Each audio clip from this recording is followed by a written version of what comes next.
My name is Alan Havorka. Today I'm here with Dr. Charles Greenwood for the African American Alumni Oral History Workshop at Ball State University on April 1st, 2015. How are you doing, Dr. Greenwood? Not too bad for a day like this. The sun's out. Look beautiful. Great. So today we're going to talk about your life, and so to begin with, we want to lay down the That's a history in itself, then. Yeah. So we're going to lay down the biographical framework. When and where were you born? I was born, I'm a Hoosier by birth. I was born in Anderson, Indiana. Went to school there from elementary through high school. Graduated from high school there.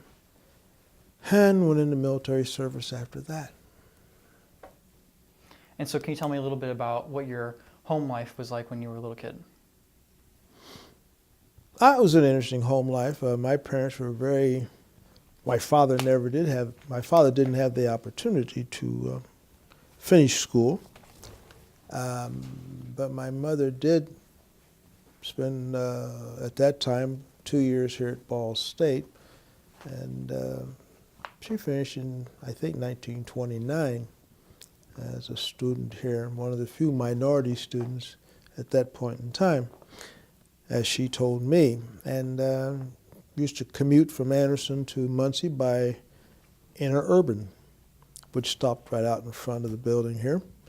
Matter of fact, when they put the new garden between the student and the University Avenue over here, the old the streetcar ties were still down there. So that was an interesting picture. I forgot my camera the day they did that. I wanted to get a picture. But there's still on Dick Street a copy or a picture of the railroad track. But she commuted back and forth. And her plan was to teach school. But because in the period of time she came along, schools were not hiring minority teachers. So the only way she was able to use her educational benefits or background was to start a nursery school. And that was during the war.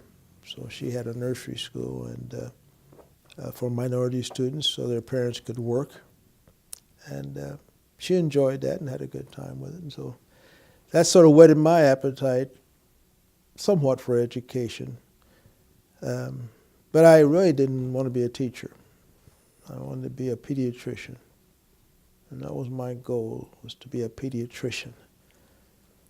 And I started it, but didn't get a chance to finish it, ran out of money, and so I went into education as a temporary stopgap, specifically music. And how far you want me to go with this? No, so what were your parents' names? My father's name was Huddy, Huddie, Greenwood, and my mother's name was Lida, Lida. And my dad was from Alabama. He grew up between Montgomery and Tuskegee in a little town called Shorta, Alabama. And the only thing to fame there is that, as he told me, that Booker T. Washington and George Washington Carver spent a night or two in his home, so he had a chance to meet them during their lifetime down there. He left Alabama because the situations were getting worse and there was no improvement for the minority there, and he just felt he could do better someplace else. So his goal was to go to Atlantic City because he was a cook. And he had been offered a job in Atlantic City, but he stopped by to see his cousin in Anderson. The only thing I can think is it started with the same letter and he stopped. He never got to Atlantic City, but he spent the rest of the time in Anderson working at various jobs and ended up with Guide Lamp for 35 years. And Anderson is where you were born, correct? I was born in Anderson. And grew up there? I grew up in Anderson. And so you said your mom opened a nursery school during the war, referring to World War II? Yes. Okay. Yes. And so what was growing up in Anderson like during the 1930s? It's, the middle of the Depression and... I don't remember that fast. I do remember from the 40s forward. Okay. And it was, my neighborhood that I lived in was integrated. And the school I went to, Shadeland, was integrated. And the high school was integrated. So I didn't really have any basic problems with prejudice except going to movies. And of the theaters, and there were three theaters there in Anderson at the time, and we could not sit on the first floor. We had to sit in the balcony. And that was a requirement for some reason. I never really asked the question because really the balcony had better viewing than you had on the first floor. And that lasted for maybe 5 or 6 years, and they decided that we did have the better seats, and so they moved us to the lower floor in the back. Services, basically all the stores served us. Even Woolworth's dime store, we could eat in the dime store as compared to our southern brothers and sisters who couldn't. The only time I ran in, as I said, was a problem with theaters. And we had a couple other small incidents where, for example, Guide Lamp at that time was one of the large industries in Anderson, always had a picnic in the summer, but would not let the minority employees mix with the others. You could in the plant, but you couldn't go to the park. They had their recreational, which was down in Indianapolis at that time, which didn't make much sense, but that was the way it was set up. We had our own barbershops, of course, so I had no worry about that. In high school, I had an opportunity to be one of the first class officers. I was a class treasurer in my graduating class, and I was the first one to hold an office. Also in the student council, I was on student council. Mm-hmm. So in many of the organization, I was a lone ranger. But I don't think it's because of being black, it's just the fact that a lot of people didn't want to participate. Right. And so I just want to go back a little bit. Where was your mother from originally? My mother, she was born in Kentucky, but she was raised in Anderson. She graduated from Anderson High School. And all of her siblings graduated from Anderson High School. And you were born in 1933, correct? Right. When were your parents married? Got to count back, 30, because I had a sister that died at birth at 31. So I was born in 1933. They got married in 1930. Okay, and then you were born on what month and day? July. I celebrate 2 days, 29th and 30th, only because I was born at midnight. Okay.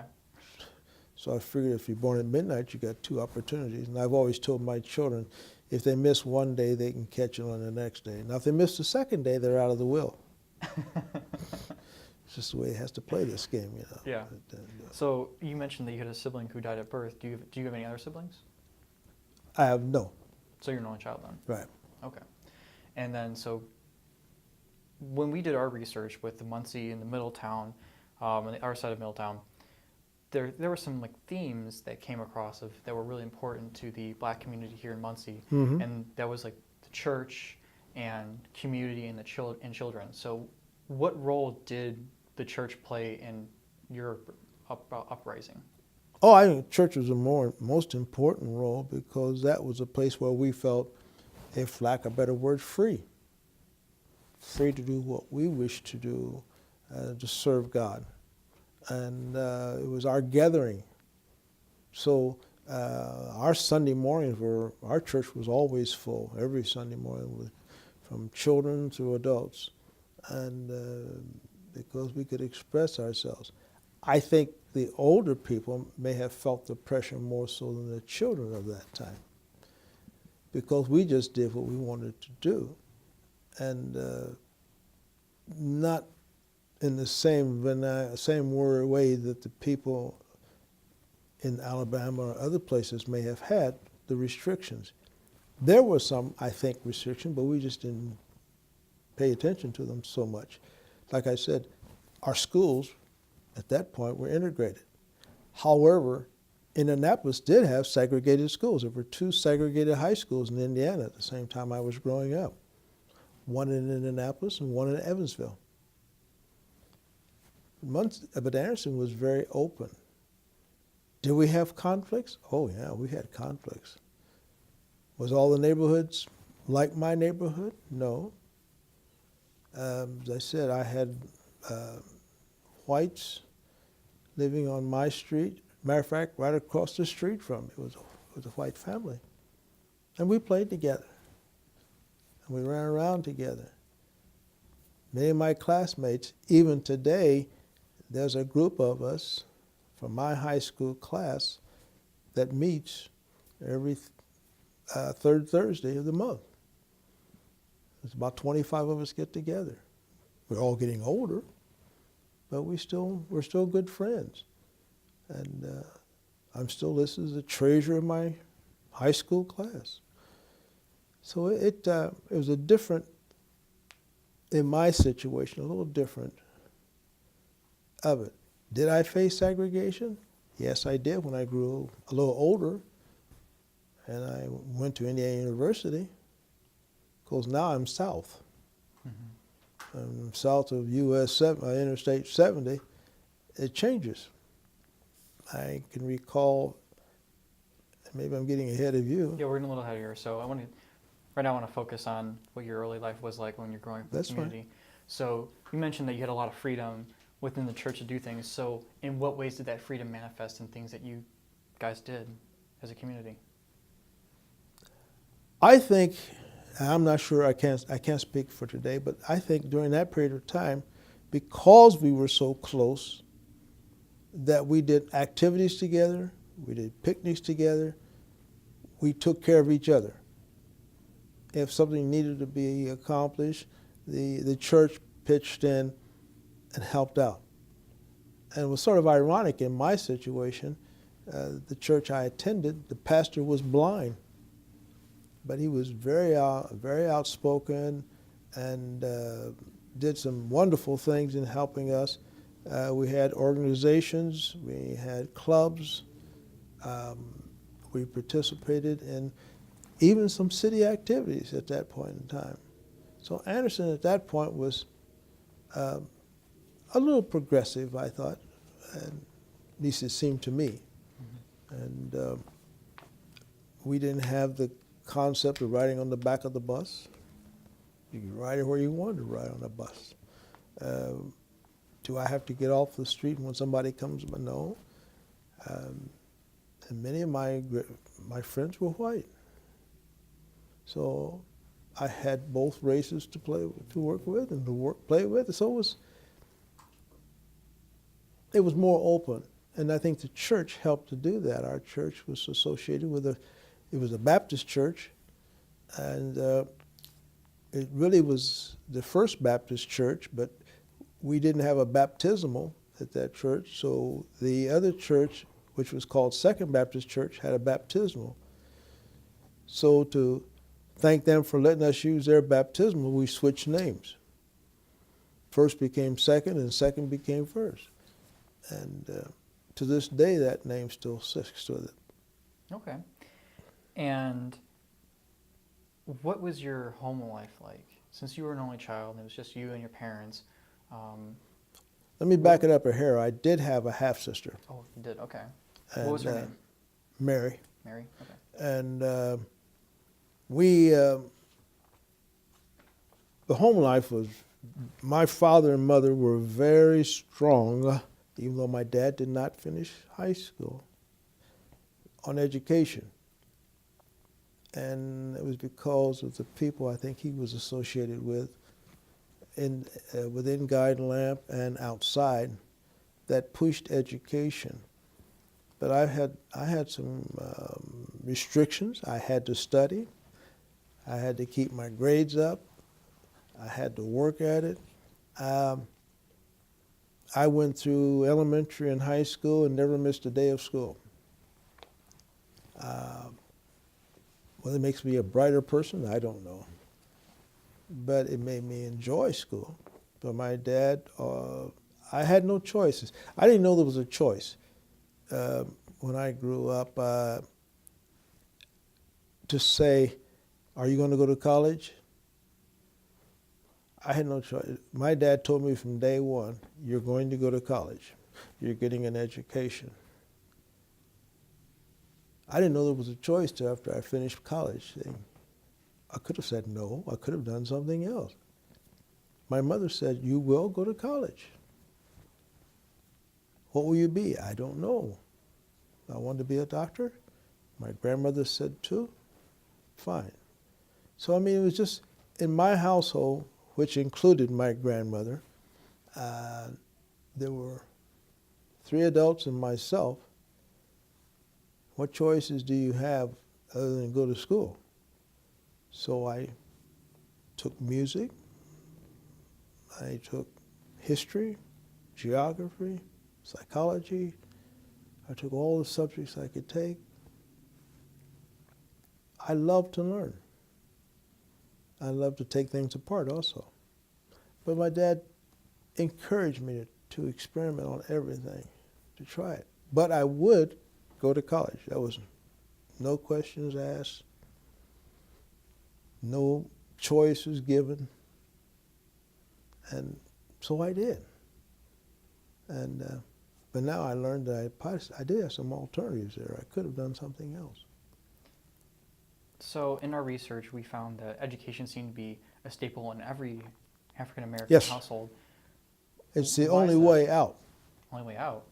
Basically, it's, and you may have heard the phrase before, it's a very simple phrase. What's upstairs, no one can ever take that from you. If you go to school and learn, education is the most important part, whether it's being a mechanic, an engineer, a teacher, a doctor, that's yours. No one can share. And it is the opening, in my way of thinking, for us to succeed, to be competitive. Because in the South, it was based upon your color. Regardless to what you knew, you were told that your color will always get you through. It'd be your opening phrase. It'd be, you go in the front door, I go in the back. I may know more than you, but I still go in the back door. So education, regards to where I think minorities come from, is one of the most primary and most emphasized in the whole society. Get your education. It's your key, because it trains the mind. And it seems like in our society, it's the mind that people buy. And so, going back a little bit to your family life, what was the name of your grandmother? Melinda. Melinda. And then you said you had a half-sister, and her name was Mary. Right. Did she share the same last name as you? Mm-hmm. Okay. And who is her biological parent? My father, but her mother was a different mother. Okay. And so you mentioned that you took music classes, and I looked in your biographical form that music seemed to be a really important thing in your life. Can you tell me what instrument you played and why?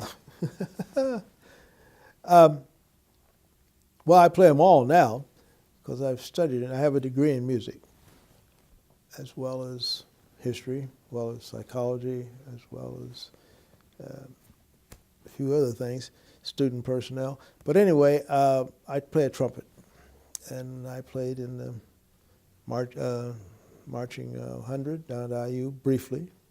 Didn't like that too well. And played in the Ball State Band briefly. And I've played, as recent, in the hometown band. But I like the trumpet, but also I'm a vocalist. I sang for, remember the Singing Hoosiers down at IU, and I'm still the immediate past president of that organization. at IU, but I like music, and I've performed. I've been in operas and operettas. I've done solo performances. I've done the music for the graduation in the College of Science and Humanities for almost 20 years till I retired. And I still do weddings. I still do things of this nature. I've studied voice for over 40 years. But what got you into it originally? What got me into it? Church. I sang in the church choir and directed it for about 5 years. And how old were you when you did that? I was just turning 17. Okay. And maybe 18. But I studied voice with a former opera singer over in Anderson. She had married and retired and moved back to Anderson, so she taught voice. And I studied with her all during my high school career. And then I was in the concert choir and the men's glee club, and I liked voice, and there's so many things you could do. And then when I got to performing in various plays and operettas and doing solo work, then I stuck with it, and to this day. And so, what was your financial situation like at home? Being born during the Depression, it was a little different. I didn't know all the ins and outs. I knew my dad worked 2 jobs. He worked at Guide Lamp, and he did side jobs at people's homes and this type of thing. And we never were in desperate need of things. Dad seemed to be able to find the funds somewhere. It meant that I couldn't get the fancy shoes or the fancy pair of pants or things like that. My mother seemed to be able to stretch a dime 4 ways to Sunday, and I had a little allowance of 20 cents a month. 20 cents a week was my allowance, and that would get me into the movie and have something to put in the church offering the next Sunday. But I had a lot of chores to do, and I never got paid for the chores, but as I got a little older, I got a little allowance to go with the chores. We were taught responsibilities. You had a lot of responsibilities. I mean, being an only child, we had a coal shed. I'm not sure people know what a coal shed is, but it's where the coal was dumped in the back of the garage or somewhere, and you have to carry the coal from the shed to the house, because we had a potbelly stove that sat right in the middle. And you'd go out and get the coal, bring it in.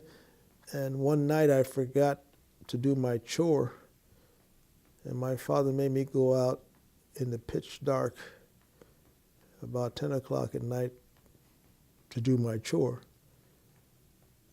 And that's the scariest time of the night for anybody, particularly as a kid, to run back and forth one lump at a time to get this coal back, which I never did it again. I made sure I got my chore done while it was still daylight out. But it was a good experience, and I think that was good. But to answer your question specifically, I think it depended upon the family. I was blessed. Yes, we did have to go to the warehouse to get food.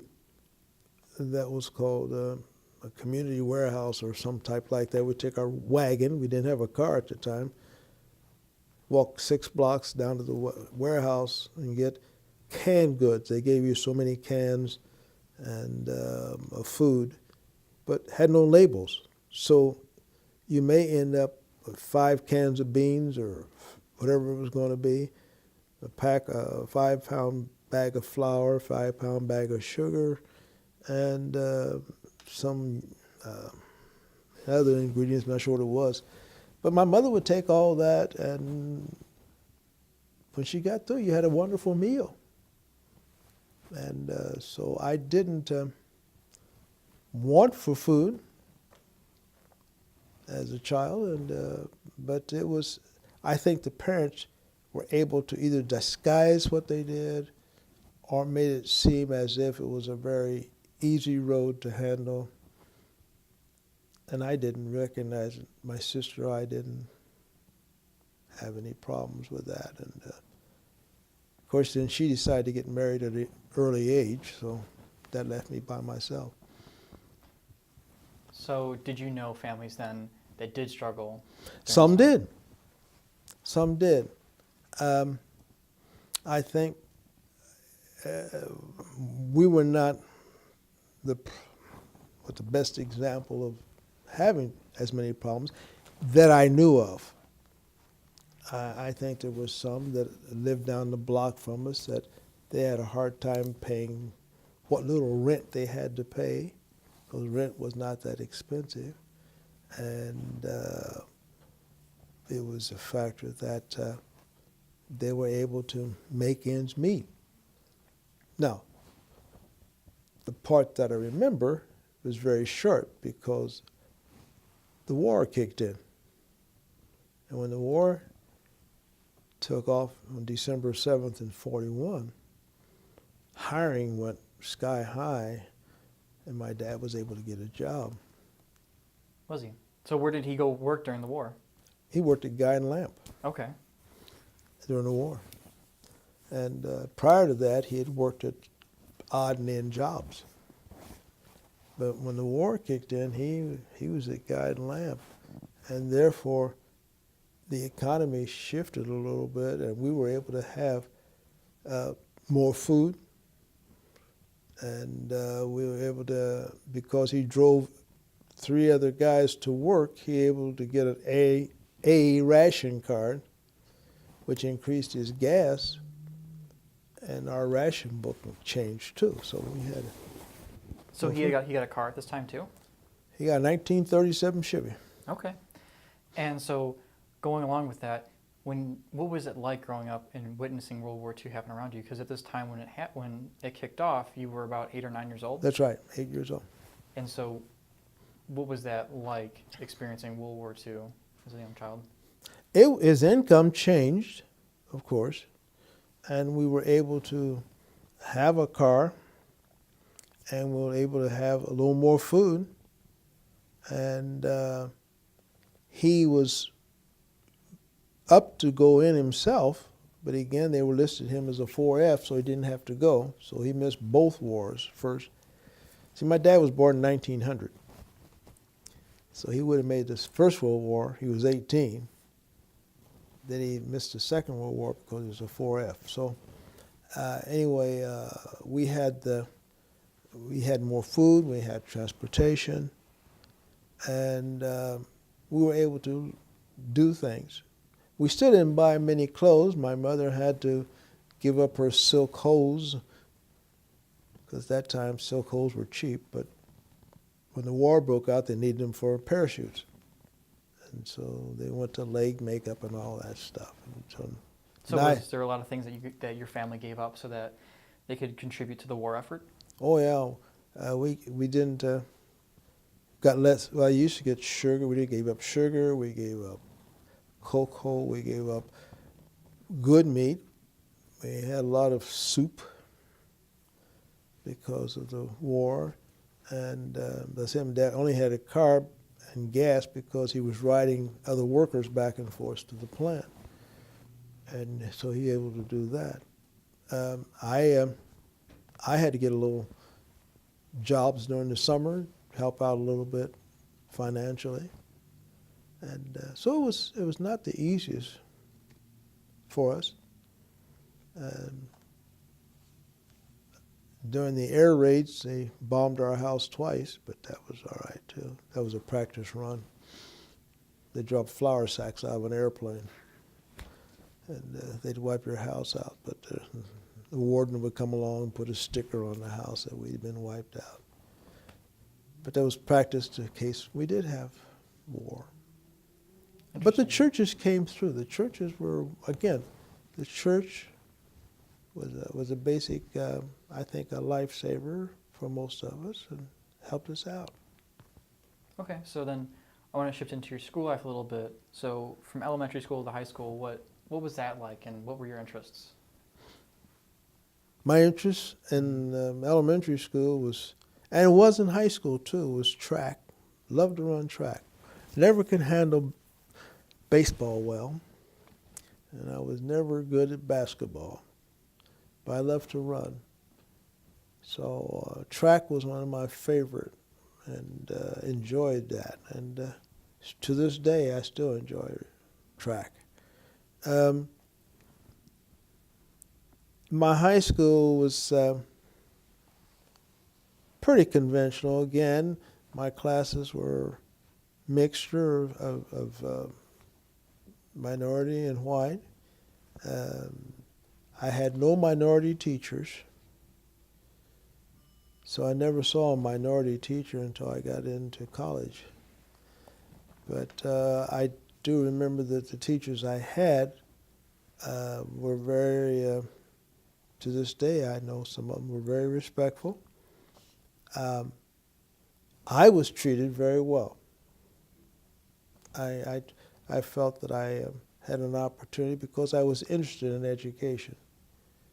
In high school, I was the dean's assistant all 4 years. One guy said I was probably being disciplined all 4 years, but you know, it was an easy street and I enjoyed it. And then I became class treasurer and I was on the dean's list. I was also a member of the student council. And so I enjoyed, I had I think, probably a pretty easy life. I'm sorry, I just hit the phone. A pretty easy life. And one I worked with and still enjoy to this day. So you said you had a little bit of an easy life. Was because you participated in a lot of things and you were active, and you mentioned that people just weren't interested. A lot of people weren't. I think it's, again, I had parents who in turn were education minded. And that's why I have to use the phrase, I'm probably not the best person who's had to live a hard life, because I haven't had. I've had a good experience in life. And I think it's because my parents forced or emphasized education, emphasized the factor that you have to learn, you have to get it upstairs, you have to work at it, and which I do to this day. Okay. And so when you graduated high school and you went off to college, you went off to IU, correct? So obviously your parents were, you'd mentioned already that your parents were really, you're going to college. That's right. So what made you go to IU first? Because you jumped around a little bit. Yeah. I had planned to go to DePaul and had been accepted at DePaul, had a presidential scholarship to go to DePaul, but they didn't have a music school. Although I wished I had. I liked DePaul, and my children went to DePaul. But after I graduated, I got a full ride at IU in the music department. And so I went to IU, and that's where I got into the music. That's how I got into the singing Hoosiers. That's how I did plays. And I wanted to go into opera, and thought that would be a good field to go into. Again, recognizing that Marian Anderson is the only minority I've ever seen, and Paul Robeson, the only two I had ever seen in operas. And but I said I could be number 3. And that's what I worked hard, and that's why I went to IU in music. But my ultimate goal was to be that pediatrician, because I love children. And the closest I've come to it in my life is to be on the advisory board at Riley Hospital. So indirectly, I guess I'm with my kids. But that was a goal that I had in mind. That's how I got to IU. And my music teacher, Mary Ruth Palmer, bless her heart, was a strong advocate, and she's the one that helped me get a scholarship to go to IU. Because I sang in the choir in high school, and she was my choir director. So you had relatable teachers, though, in high school, correct? Beg pardon? You had teachers that you could relate to in high school? Oh, yeah. Okay. Yeah, my music teacher, my geography teacher, even the principal. I like people, and so I worked very closely with the dean of men in high school. As I said, served as assistant to the dean for 4 years, and enjoyed that, and had a great opportunity, great relationship with them. Okay.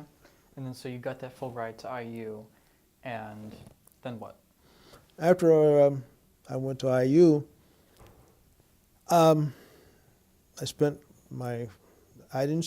2 years, 2.5 years there because my mother took ill. And then I was also in the ROTC there and loved the Air Force.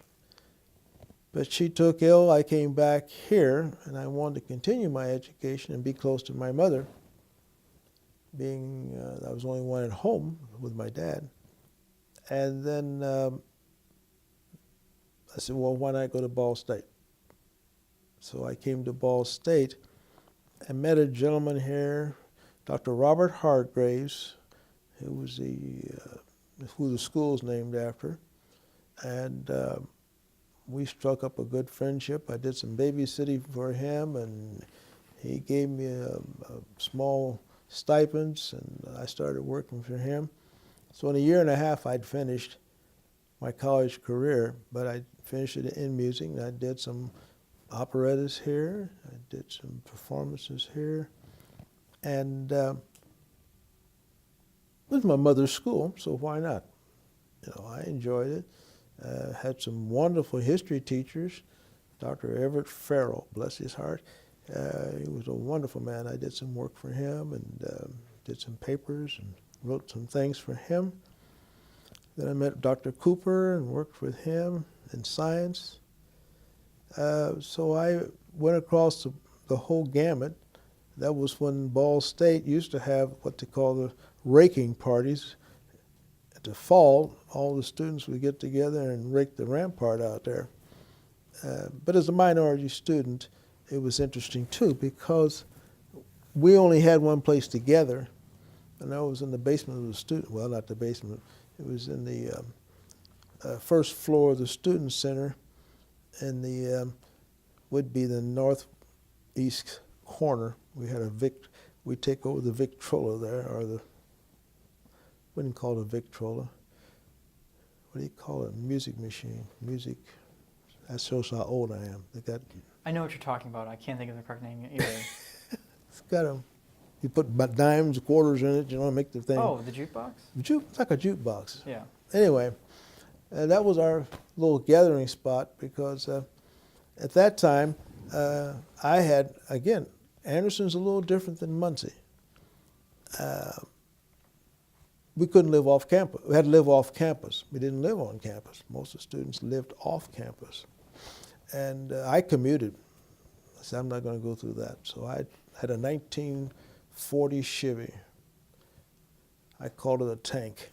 I drove back and forth from Anderson. And I had 2 filling stations that helped me out as a minority. They let me run a little tab. I'd fill up in Muncie one day, I'd fill up in Anderson one day. I pay them off on the weekends. I had a little job enough to pay them off. But I drove back and forth. Couldn't get a haircut in Muncie, so I had to go back to Anderson to get a haircut. So that was my first contact of facing segregation, is when I got here. You couldn't get one from one of the white barbershops? None. Okay. I couldn't get a haircut at IU. I had to come back home. Really? IU, and nobody down there would cut my hair. Right. So you said that your first experience with segregation was Well, at IU. strongly here, but Oh, also strongly. at IU. Okay. And both of them dealt with haircuts and restaurants, eating places. At IU, I ate on campus. As long as I was on campus, I was okay. Just when I got off campus, I had a problem. And likewise, the same was here. When I stayed on campus, it wasn't bad. Got off campus, it changed. And so it was a little difference. And I had to deal with it, and I did, no problem. And but the faculty was good. They treated me well. You didn't experience any racism in the classroom or anything? Not in the classes I took. Okay. And I'm not saying it wasn't, but in the classes I took, I didn't have any difficulty. Okay, and so in what years did all this happen? So when did you go to IU, and then when did you move back? I graduated from high school in 1952. I was there from 52 to 54, 55. Yeah, then I came here and graduated in 56. Okay. And then when you got here, what groups were you part of? Were you part of any clubs, fraternities? I was one of the second group of Kappa Alpha Psi when I joined the fraternity. And I was also Phi Mu Alpha. I was the first minority in Phi Mu Alpha. I went on to become the outstanding senior in the School of Music. First minority to do that. And I participated in a teachers group. I also participated in a couple other organizations. I can't think of the names right now. But anyway, I like getting involved. I'm an involver. I want to be involved in the activities of what's going on, if I can help. And I had known some of the people when I arrived because they had gone to high school with me, and they had also came over here. My first experience here at Ball State was 1949, when Dr. Ben Irvin, who was my English teacher in high school, brought me over here for a debate. And I debated in the recital hall and came in second on that, but it was a good debate. And I went back home, graduated in 56, started teaching in East Chicago, and then Dr. Ben Irving again crossed my path on a visitation back to Muncie. He asked me if I'd be interested in coming to Ball State. And I thought, maybe sometime. Well, I hadn't realized that Dr. Emmons and my superintendent in East Chicago were good friends. They worked out a deal between the two of them, and I was invited back to Ball State that fall as a first minority faculty member. In 1961. In 1961. I didn't know I was coming this way, but they worked out a deal, and I told someone not too long ago, I'm not too sure I ever resigned from my teaching job there, but I guess I did. But no, that's how I got back here. How did you feel about that deal that they made? I didn't understand it for a long time. Where am I going and why am I going? But later on, Dr. Emmons explained it. They felt that I had the personality, the ability to integrate and be the first faculty member. Now, there were other people here, but I was the only first one to hold rank at Ball State Teachers College and stayed here for 52 years. Wow. But that's another story. Yeah. So going back to your time here on campus, you mentioned the leaf raking parties. We read a little bit about that in the Gale Hood. You see that? Yeah, and so tell me a little bit about the traditions that you participated in. That was a strange one, because I had never participated in something like that before. But in the fall, rather than having all the maintenance people take all the leaves, we would start at either this end, that's right outside of the building here, which was then with a science building, or we start at Ball Gym and come this way.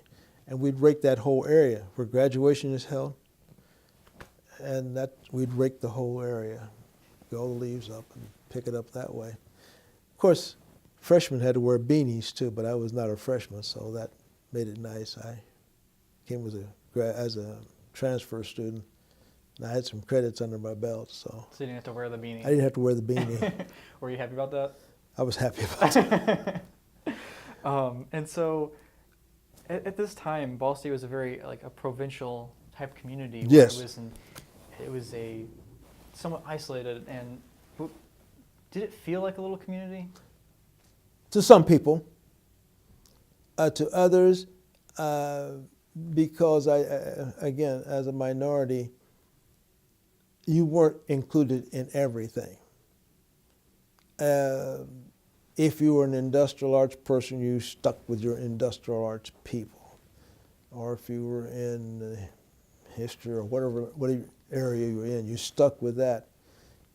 There was no amalgamation of everybody except the raking party that we are. Or sports. If you were in sports, you were highly pyramided.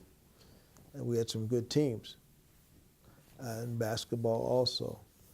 But if you were not in either of those types, then you had, I think, difficulty because you felt like you didn't have a chance to be part of a total. We had no one on student body leadership. We had, we didn't have class officers at all. We didn't have, I was looking at my Orient, trying to see if I could find anything that would help us out. We did have two sororities, we had two fraternities, but that was our collective group of where we as minorities, and we took all of our activities off campus. There was no place on campus to have them, so we went off campus. For students or just for minority students? For minority students. Okay. And because all the places were always taken up. They were always booked up. So we'd go off because it's a little different. Mm-hmm. Our activities were not the same as their activities. So did you more or less know everyone on campus or just in your department or your program? Of minorities? Minorities and just people in general. You knew your minority people, yes. Mm-hmm. You didn't know the others as well. I wouldn't say I knew my people in music. I knew the leadership well. Because that's the way I do things. I want to know the leadership, who's in charge. Maybe I'm nosy. But it helps me to get through the webs. But I think in some cases, a lot of the students felt like they were just here. And some have told me they don't come back because of that. I think the latter group of minorities, and we have this Black Coalition group in the alumni office now, which is a strong group, had a different relationship than I had. Because when I was here, there wasn't that many of us. And you can almost count us on your hand at one time. And that was back in 56. Right. 56 when I graduated. So it very much was, there was a black and then there was a white Ball State? Yes, very much so. What was the difference between those two? What did they? None. None? Just people you interacted with and so you talked? And you felt comfortable with. Okay. At the time, on both sides, I think, we had first generation. And I think the factor that a lot of the students who came here came from pure white schools and never had contacts with blacks. Likewise, a lot of blacks came here from Chicago or Indianapolis, particularly Crispus Attucks, which was an all-black school. Evansville, which was an all-black school. And if you come from a segregated school initially, then you may not have that same relationship with people. That's why I said I was blessed. I grew up even though Anderson's not much different than Muncie in many ways, that our school was completely integrated. Did we all get along? No. We had difficulties as far as, I think, understanding each other in some cases. Did I have problems? Not specifically. And I guess it's because of my approach. Now, whether my approach is better than anybody else's, I don't know. What is your approach then? My approach? Yeah. Get along, Get along? work out. I have to, and I've carried it through my life. Why do you have to figure it out? Why do you have to get along? So where are you going to succeed?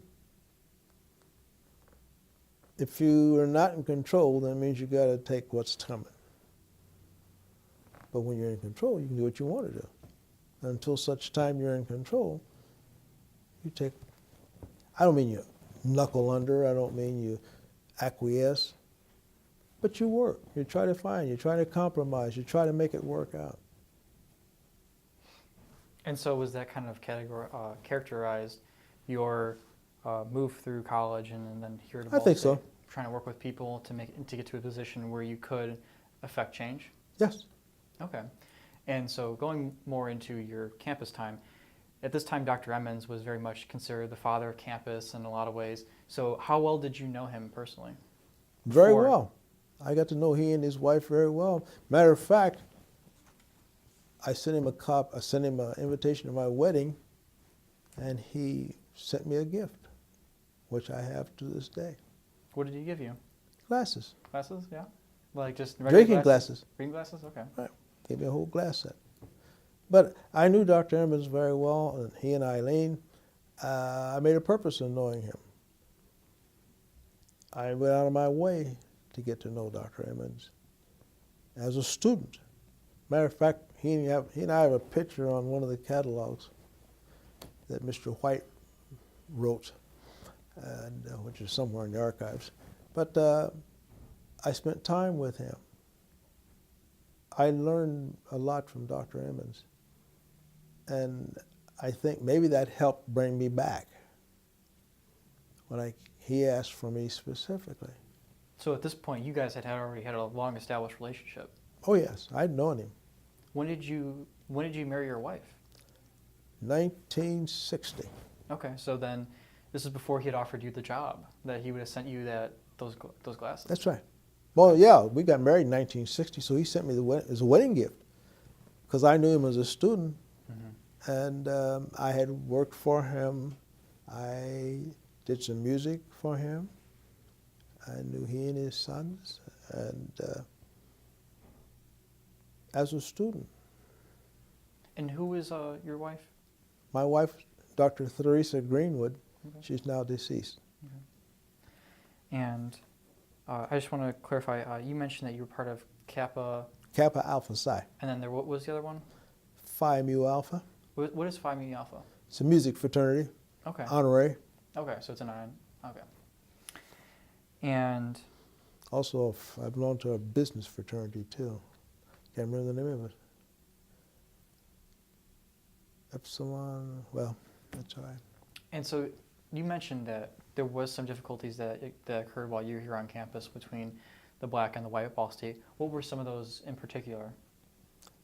It's been a long, long time. Now you're going into brain power. I was trying to think of some of those that we may have.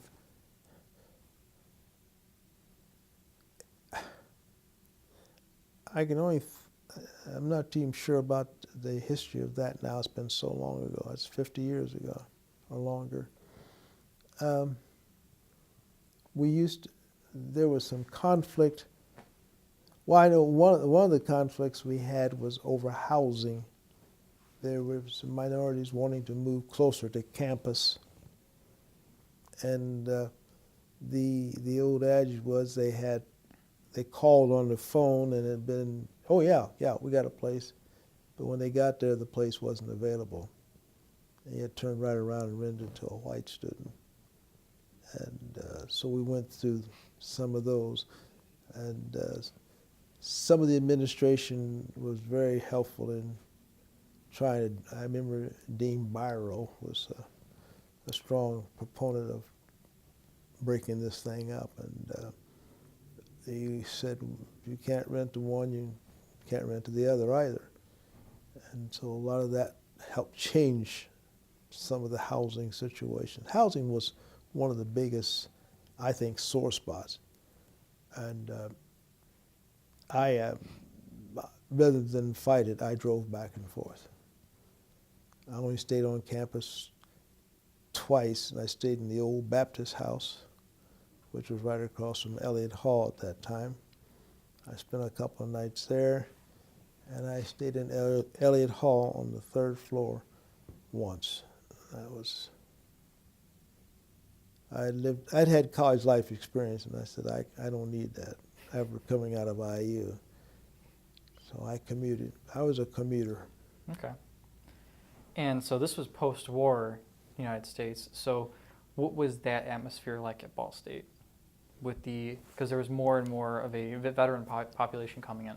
Yeah, we had a lot of veterans. Matter of fact, just between Elliott and Burris, there were Quonset huts where they housed a lot of the soldiers who were coming back. And they brought back a different element, I think, than what we'd had. They brought back a worldly element, the outside world, so to speak. And I think as a person, I enjoyed it because I learned a lot from them. I learned that you don't have to take this, you can fight it, or you can take it upstairs, so to speak, or take it to someone else. I knew most of that, but it was good hearing it, and I thought, that's a great idea. So these were black veterans that came back, and they were some black veterans, some white veterans, and they were getting along. And I thought that was good, too. Yeah, because at this point, Truman had already integrated the military before Brown v. Board. That's right. And they were getting along, and they seemed to be enjoying each other's company. I mean, and we used to have some interesting parties over there in the Quonset huts. And then they started bringing their wives back, too. And so that was interesting. That was the first time of interracial dating, I think, as far as on campus. Oh, so that who was interracial dating? Was it the veterans? Some of the veterans were. Oh, okay. They had, these guys knew more things about life than the rest of us. They'd been there. They'd been to Paris, so to speak. Mm-hmm.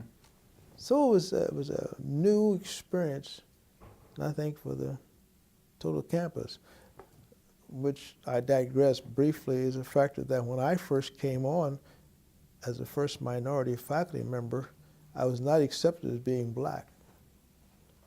I was called the little Puerto Rican faculty member. Puerto Rican? Or Jamaican, I should say. Okay. Jamaican faculty member. And I'm thinking, I've never been to Jamaica. What is he talking about? But anyway.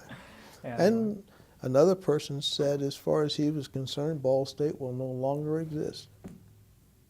Well, because it integrated? Because it's integrated. Because I came on board. Well, we'll get to that in a minute. So going on, so you've graduated now, and now you're out and about working. So where are you working at now? When I graduated in 1956, I went into military service. Did you? Yes. And I spent time on active duty and enjoyed that, and became an acting sergeant my first weekend, and stayed in that, enjoyed the Army. As an engineer, built a heck of a lot of bridges, tried to go overseas. They wanted to send me to Korea. I wanted to go to Heidelberg, so they kept me in Colorado in the officers' records.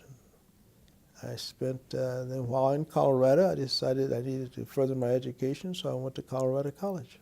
So were you drafted into the military, or did you, so you're drafted, and then? I was in ROTC, would have gotten commissioned had I stayed, but I got a chance to get out, so I got out.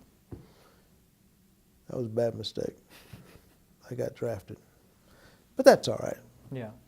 And with that, so what unit were you part of? What? 15th Engineer Battalion, Okay. 5th Army. Fifth Army. Okay. And so then you were around the United States building bridges and stuff, correct? I was in Colorado building bridges. Okay. And then I became in charge of officers' records, and I was making evaluations and sending junior officers overseas. That was my assignment. Okay. And then bringing them back from Korea. And then after I got that experience in, I got out. Well, I didn't. I went into the reserves, spent 10 years in the reserves. And then I got involved with the Air Force through the auxiliary. And when was that you got involved with the Air Force? I've been in it 28 years, so I have to count back. What? 68? No. 74, I think it was. Okay. And spent 10 years there. I've been 28 years already. I got 28 years under my belt so far. Okay.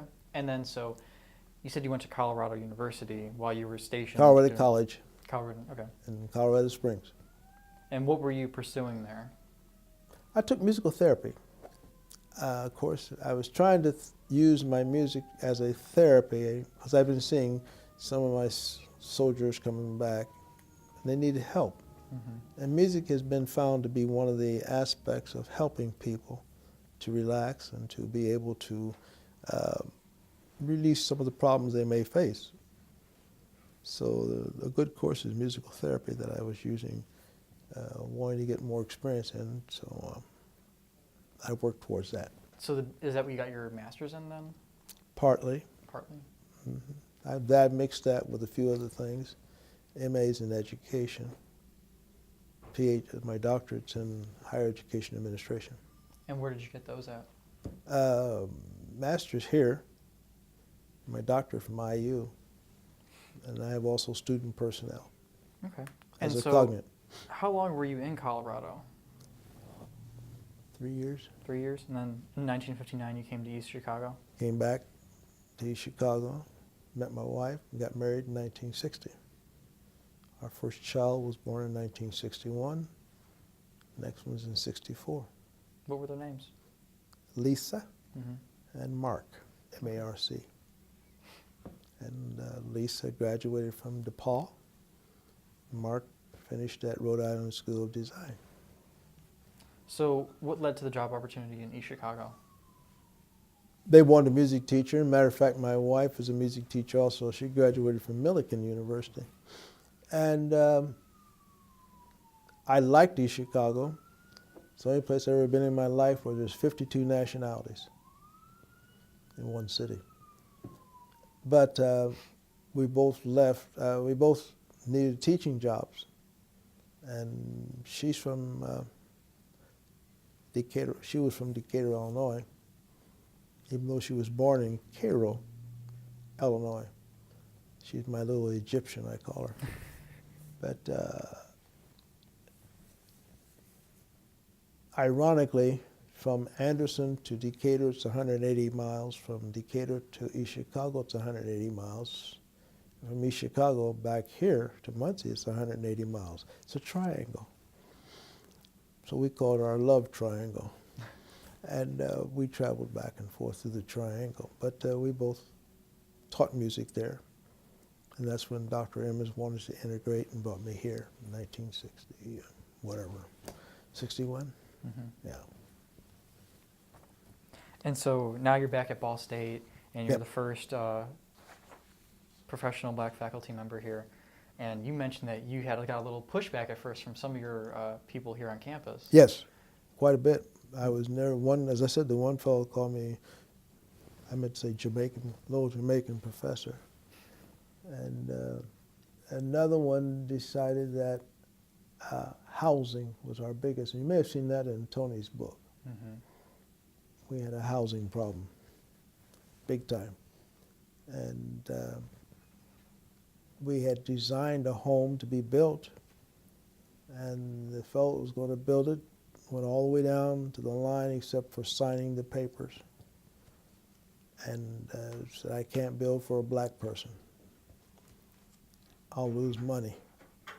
And I said, you'll not only lose money, but you'll also lose, he had government, what do you call it, government status to build houses.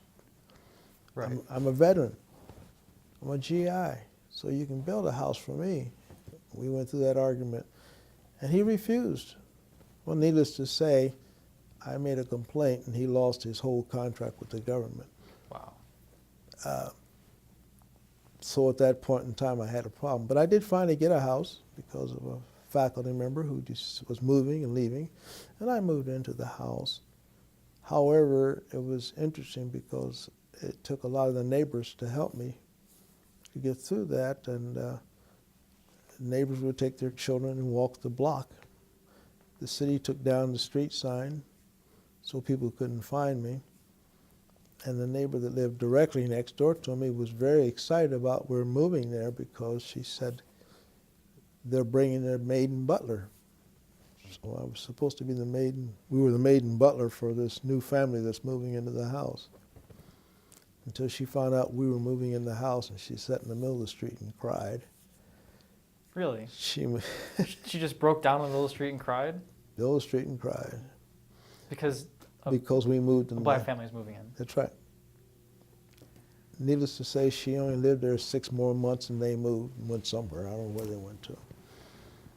And then somebody else, and the sheriff never did tell me and I never did ask, decided that I need to have a cross, so I had a cross burned in the yard. I had a break-in. I've had many things done just to get me, over that short period of time, to get me out of there. But I've been there since 1965. Same house? Same house. So how did all that make you feel when you moved into it, that new house? Wonder why I came to Muncie. Yeah. Why am I here? What have I done? I just want to raise my family, enjoy myself, and have a good time. Recognizing that for any minority coming to Muncie, Indiana, it's difficult. We don't have the same social activities we have in Indianapolis or Chicago, Columbus, Ohio, Louisville, Kentucky. We don't have that cohort. But it is a good place to raise children. The only thing we have going for us is that if you have transportation, I can go to Indianapolis, I can go to Chicago, I can go to Columbus, I can go to Louisville. Or if I got enough money, I can fly to New York. But tax-wise, location, and being on campus today, and it was improving when I first started coming here, and I've seen it grow. I'm happy to have more minority faculty members here now. It has grown and to the point that campus, hey, I like that. That's no problem. I can always get in my car and drive somewhere, and we did. We bought a trailer and we camped in every state but 4. But we enjoyed it as a family. I've been to Europe, I've been to Japan. Wow. So being able to have that mobility and move around the Midwest and even the country was a big part of As a your family. minority, it helped me Mm-hmm. absorb and to take the pressure off. Of what was going on here in What's Muncie. going on here? Because at one time, Muncie, we couldn't swim in a pool. Tui pool. Wouldn't let you go near it. Right. I had a pool in my neighborhood. It came with my property. Couldn't swim in it. Yet I own stock in it, and I can't swim in it. You couldn't swim in your own pool that was on your property. It's in the neighborhood. We have a neighborhood association. The pool came with the property, but a membership paid up $485. But I couldn't go near the pool. But a lawyer who lived in the neighborhood finally told him they had one of 2 choices. Pay me off, or let me swim, or he can sue you for every dime he's got. you got it. Because was it something that was really contentious that you were kind of fighting back and forth with? Yeah. How long did that last? 2 years. 2 years? Now, if I'd have been really saying, I want to swim in the pool, either I swim or I sue, I could have had it quicker. But I didn't want to do that. Why do I want to get in the pool with you and you don't want me? Yes, it's $485 I've paid or cost me. But I waited it out. As I said, after their lawyer told them I was permitted to swim in the pool. Were they happy? Some were, some weren't. Today, it's integrated. So if I've done anything, I help integrate the pool. Just by taking it low and working it out. And so this is the pool in your neighborhood, the collective pool? Mm-hmm. What neighborhood? Still there. What neighborhood did you guys move into? What neighborhood? Yeah. Haldeman Village. Okay. This is north of campus here. Right. And so while all that, the initial issue of trying to build that house was going on, and with the housing authority and the, everything, you stayed in an apartment. Yeah, I stayed in the Anthony Apartments. 4 years. Ooh. That was interesting too. But that was because of the help of Dr. Emmons, correct? Dr. Emmons, he changed the rule. And we got along fine. Mm-hmm. Neighbors Neighbors were good. To this day, I know some of them. So did you almost miss the apartments when you moved into your house in 1965? No. Typical apartment. One kitchen, living room was a combination, 2 bedrooms and a bath. The wall was thin as a piece of paper. I mean, no, I was at the end of 4 years, I was ecstatic to be moving into a house. Okay. And so... I did appreciate that. Dr. Emmons was very nice. I did have a faculty recommendation to live over by the Catholic Church here in town. They found a house over there, and I said, well, why am I going so far? And some of my colleagues live right next door to the campus. And ironically, historically, this area used to be many of the minority farms. So they sold them all. Mm-hmm. And there were a few covenants in this area. And don't exist today, but there were some covenants that you couldn't live certain places. You mentioned Dr. Emmons again, Yeah. and one of the things that's mentioned in the In book is that he had a very centralized authority and almost of his word was final. Oh yeah, buck stop. He was sort of like Harry Truman. The buck stops here. Mm-hmm. If Dr. Emmons felt that it was a good project, he would give it a blessing. If it wasn't, he'd say, nope, that's it. He never liked paths, like when you walk across the grass and develop a path. He just didn't like them. He didn't like paths, and he didn't like trees cut down. So one summer we didn't, Dr. Farrell, history professor, taught a class in the arts building. And the students were cutting a path across the graduation field out there, area. And Dr. Emmons didn't say anything, but horse manure was dumped on the path that afternoon. Now, a load of horse manure and the wind blowing from the south to the north blows right into that building. No one made another path for a while. I mean, it just, Dr. Emmons decided that's the way to do it. Used to be a tree that sat right in the middle of the driveway here. You drove around the tree. And Dr. Emmons liked the tree there. He wanted the tree there, and the tree stayed there. It was down by Lucina Hall. There was a big tree sitting there, and so we drove around the tree. So he was the kind of person, he would look out the front window, and his office faced the student center.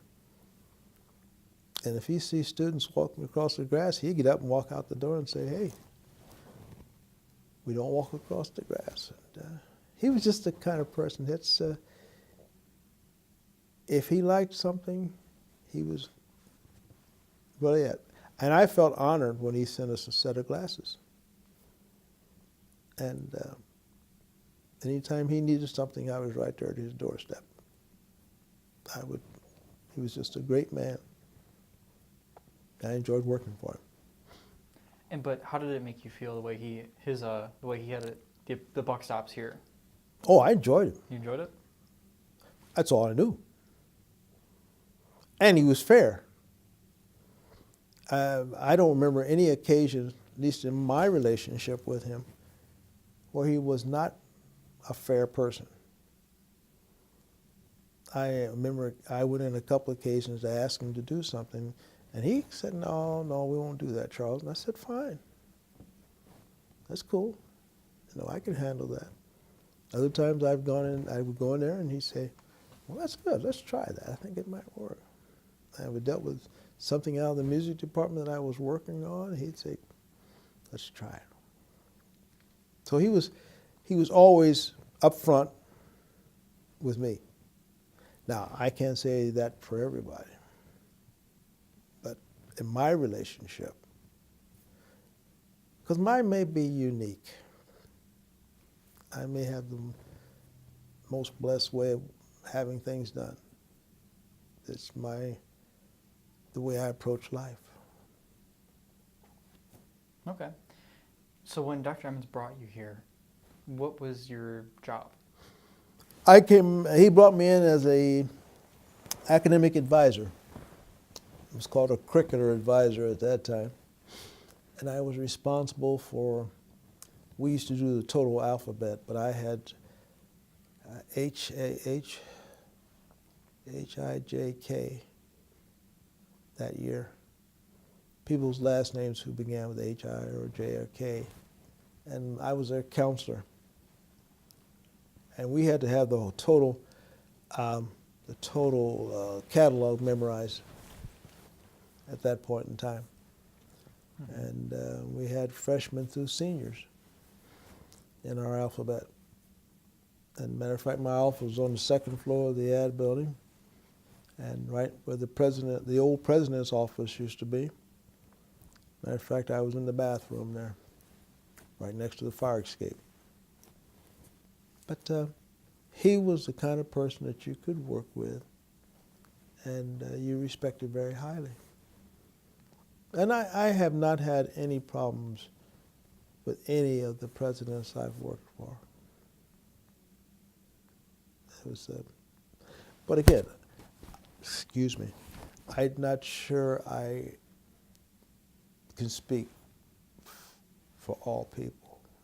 I can only speak from what my relationship has been. And I guess I got that from my father. Why is that? Why did you get that from your father? I think he had he taught it.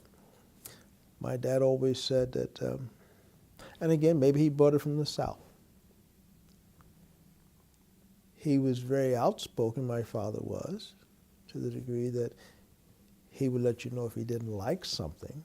But on the other hand, he was very compassionate to the point he would say, I'm not in charge, so if that's the way you want to do it, fine.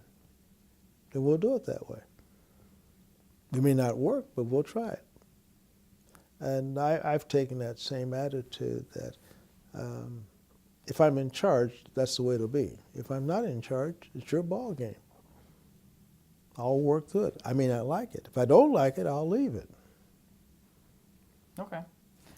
And you were an academic advisor, but I was looking through some of the papers you submitted to the archives, and you had a lot of things going on with the associate degrees and.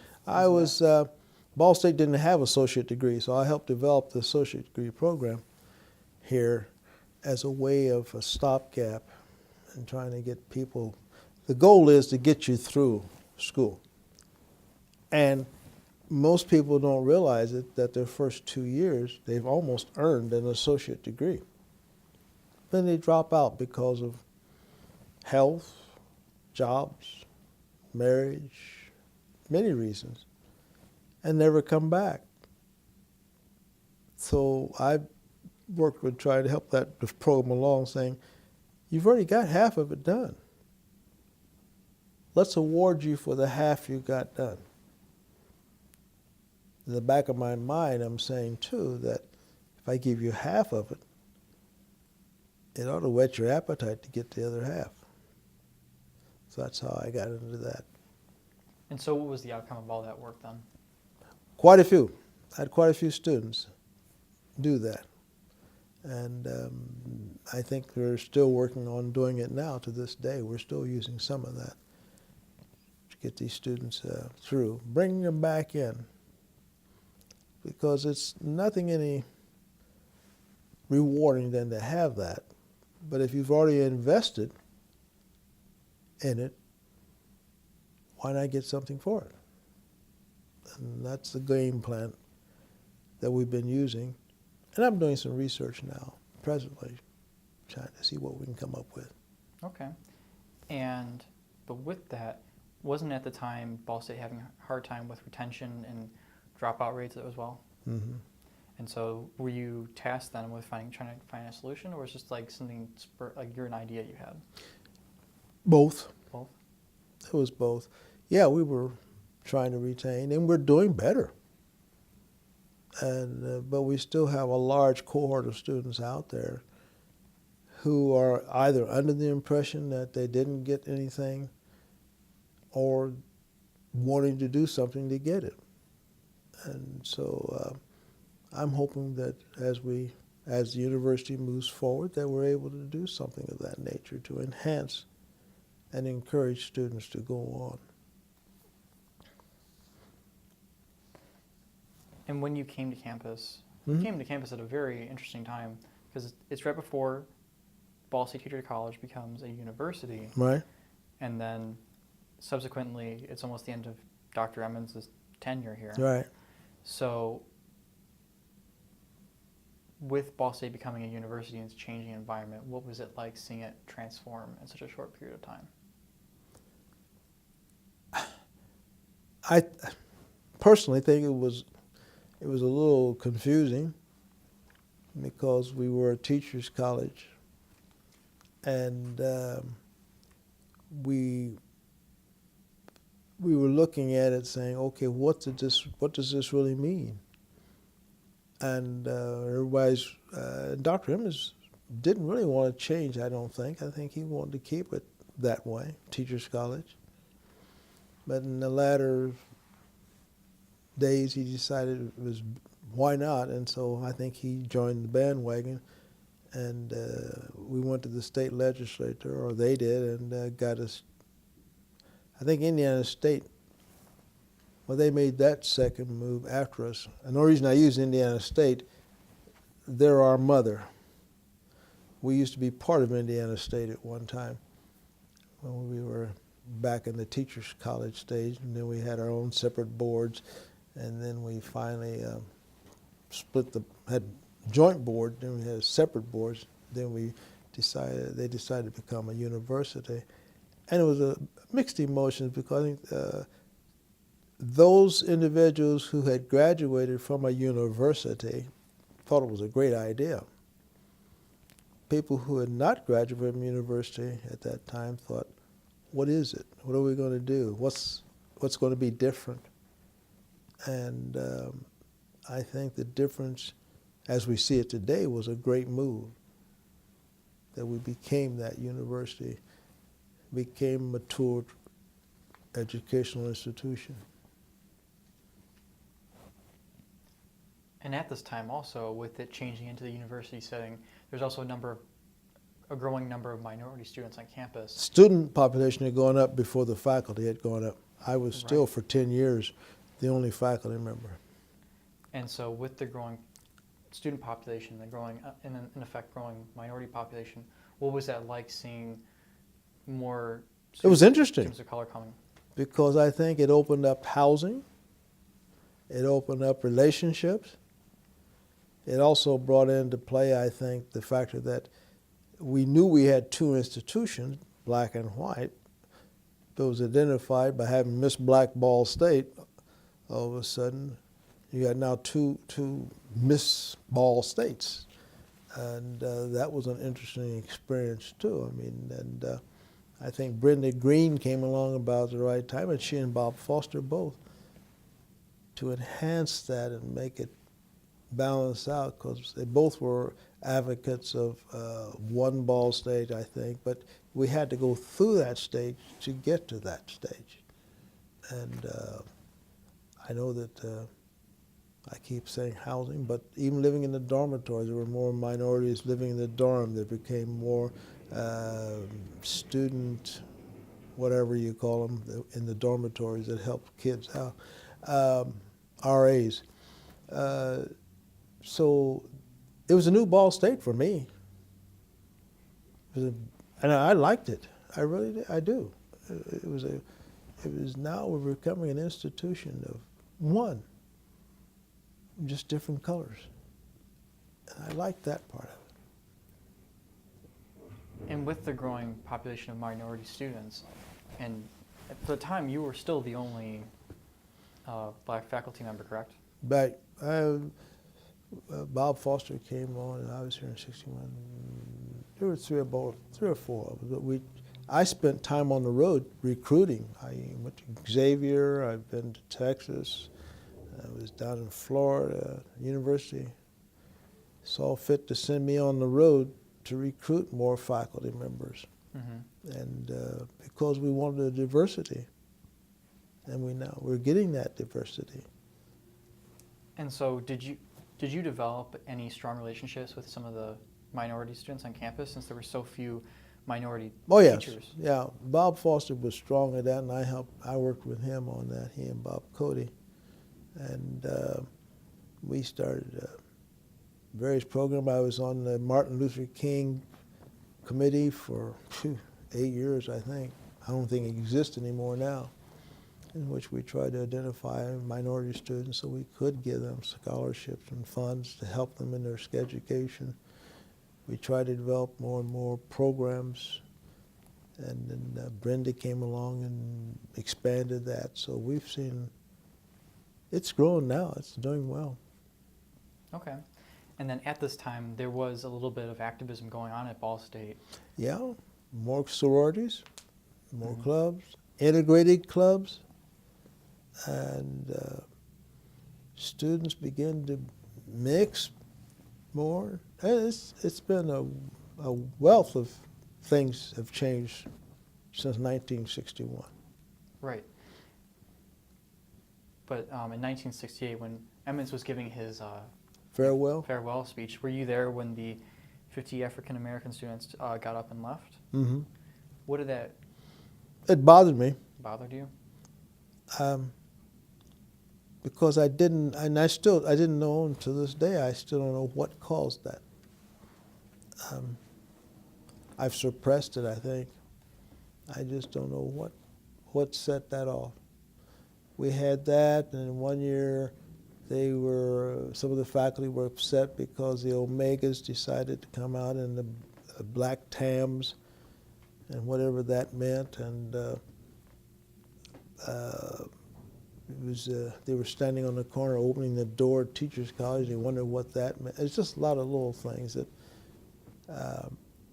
But my answer to, I think, those type of situations, that they were just students doing their thing, whatever that thing is, and other students have done it too. White students could do it, no one complained, but a black student does it, and we got a problem. Why? It's just students doing their thing. And if I look at it in that context, I have no problem with it. But why the 50 left or so, I'm not sure it was 50. I don't think I counted them. But yes, I was there, and I have no knowledge of why. So it really upset you? It bothered me. Because I thought Dr. Emmons he had done a lot. To me, he was a pioneer also. I came as a pioneer, and he was a pioneer because I do that every time, twice. I don't know why. I mean, I was a pioneer from the standpoint of being the first. He was a pioneer for having me as a first. So, but he knew me, I knew him. I knew I had support from him, and I knew he had my support. So we started out on good footing. Ben Irvin was part of that. He was in the team with us. He made up the team of 3. Dr. Burkhart was in on it, who this building's named for. So I had the nucleus of the administration, the president, the provost, the dean. We were all together. And we knew we were going to have some hard times off campus. Not so much on campus, but off campus. But they were willing to work with me, and it was a success. My plan was to spend 5 years, get it started, and go someplace else. Now that 5 went by, and so did the other time too. And so, you mentioned that you have good times and bad times. Were you referring to with the fact that you're the first black faculty here? When you burn a cross in your yard, that's not a good time. Right. So they expected there were going to be bad times off campus, but were there any bad times on campus because of the integration? As I said, there was just a few, like the one fellow, a couple of faculty members, I think, openly said something. I don't know how many said things not to me and said it to someone else. I wish the fellows that were closest to me at that time were still living, because I'd like to have asked them that question. Did you have any problems from people? I think a lot of what may have transpired was absorbed by those I knew, i.e. the gentleman whose wife walked up and down the street for 4 hours with her baby, talking to the neighbors. He was a history professor. He was. But his wife did that. She answered the questions. She's the one that took the blunt of whatever was coming down. Dr. Richmond, who's no longer living, I'd like to ask him. He helped me move in. I had about 5 faculty members here that helped me move into my house. So it was an interesting relationship with these, and they were all out of College Avenue Methodist Church. Dr. Barnes. But I'd never have had an opportunity to ask them, or never thought about the question, what problems did you face?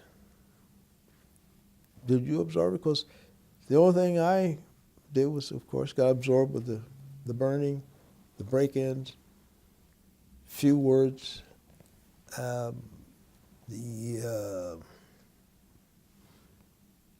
so much when I walked on campus. So my office was right here. I was in the ad building, so I didn't notice it as much. But I'm not saying there weren't. And could have been a whole lot. I'll never know. Okay. And what was going on with things like the 50 African American students walking out and things like that? Did that conflict with what you were trying to do to change things in the administration and the culture of Ball State? Well, I think what it did, it made a lot of people ask me the same question you just asked me, why? And I don't know. I thought things were moving in the right direction. I thought that Dr. Emmons did a good job. I thought he explained himself. To this day, I don't know what catapulted that into that situation. I tried to find out, but again, I think because of my relationship and being maybe too close to administration, that no one talked to me.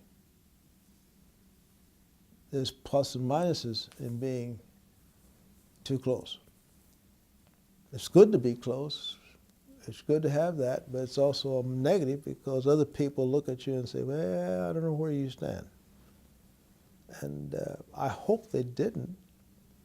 I hope they saw me as a person that was trying to make the ship float. And but I don't know how that was interpreted. Even though many knew that I was the first, many knew I was having difficulties off campus. Many knew that I was trying to help out. But you never know how people interpret that. What were you doing to make the boat stay afloat? Well, I was participating in organizations with them. I was participating in the fraternity. I was trying to work with with Bob and I. We tried to work because we were both fraternity members. So we had 3 of my fraternity brothers involved in this whole activity. I served on committees that would give funds, hopefully, to helping our students to succeed. And then I did a lot of work off campus. I joined the Kiwanis Club to try to show that we're human being like everybody else. I was on Red Cross. I was on Junior Achievement. I was trying to do things outside as well as inside to make them see that, hey, we're good people. I don't know how successful I was. Mm-hmm. And so at this time also, Bobby Kenny visited Ball State. Yeah, he did. Say 1968. So Out the airport. did you go out and see him? No. No? I had a conflict with scheduling. I couldn't make it. Okay. And on that day, Martin Luther King was also assassinated. And That bothered me. it bothered you? Yeah, I really it made me ask the question, why? Why are we fighting so hard to integrate? What's the purpose? If someone can take a weapon and wipe you out. Felt like a good friend of mine had just gotten killed. And I'd known Martin. Matter of fact, I had hosted his wife at one time. She came here. Really? And I went down to their house in Birmingham, Montgomery. And I saw nothing. What the man was trying to do was that evil. He just seemed like a very nice man to be with a positive attitude. And I'm not the kind of person that gets depressed, but I just felt lost. And it took me a couple of days just to get my act together again, so to speak. If he gets killed, what are my chances of trying to make any type of inroad? Why am I doing what I tried to do? Is it worth it? Is there a reason? It was really almost soul-searching. And it brings back old thoughts as to what it is. But What did that soul searching turn up? Did you find an answer to why you were doing it? I think the only answer I could ever come up with is the fact that I still feel that through actions and just being who I am, hopefully I can influence people to make a change. I've tried that in the military, both branches. I'm still working on the second one. I've tried it on boards. I've tried it in my relationship with people. If I can show a positive person, maybe I'll get a positive reaction. Hopefully. And so with Dr. King's assassination, and you wondered if he can get shot, what about me? Did you kind of then fear for a little bit for your life at A all? little bit, because I'm out there. When you do a pioneering, when you're pioneering, you're assuming, maybe you're not assuming, that most people will at least accept you in a rational way. Pioneering is coming here to Ball State. Few didn't. I knew who those few were. But the majority had no problem. In the Army, I had pioneered there on my job assignment. Most people accepted me. No problem. Been with the Air Force now for 28 years. I've been a commander as far as the squadron's concerned. I've been a wing commander. Had a couple of cases where people didn't like me, but the majority did. But the whole idea is that I'm trying to say, hey, don't base what you see as being typical. I'm not. But some people make a conclusion based on what they see. So I tell them what my degrees are and what my titles are, and then they look at me differently. But I hate to use titles and degrees. I'm just a person trying to get through and try to be successful and change the world one person at a time. So you mentioned before that you like people and that the majority of people you feel have liked you in your life. Would you consider yourself maybe like seeking approval from others then? I'm not sure I use the word approval. Okay. What word would you use?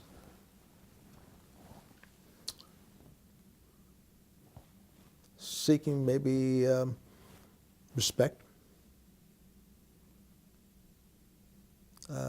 I can't make you like me. But if I can treat you with respect, then I hope you will treat me with respect. And if I can communicate with you in the best English possible, then I hope you can communicate with me in the best English possible. Relationships are most important to me. And I thrive on relationships. I thrive on being with people.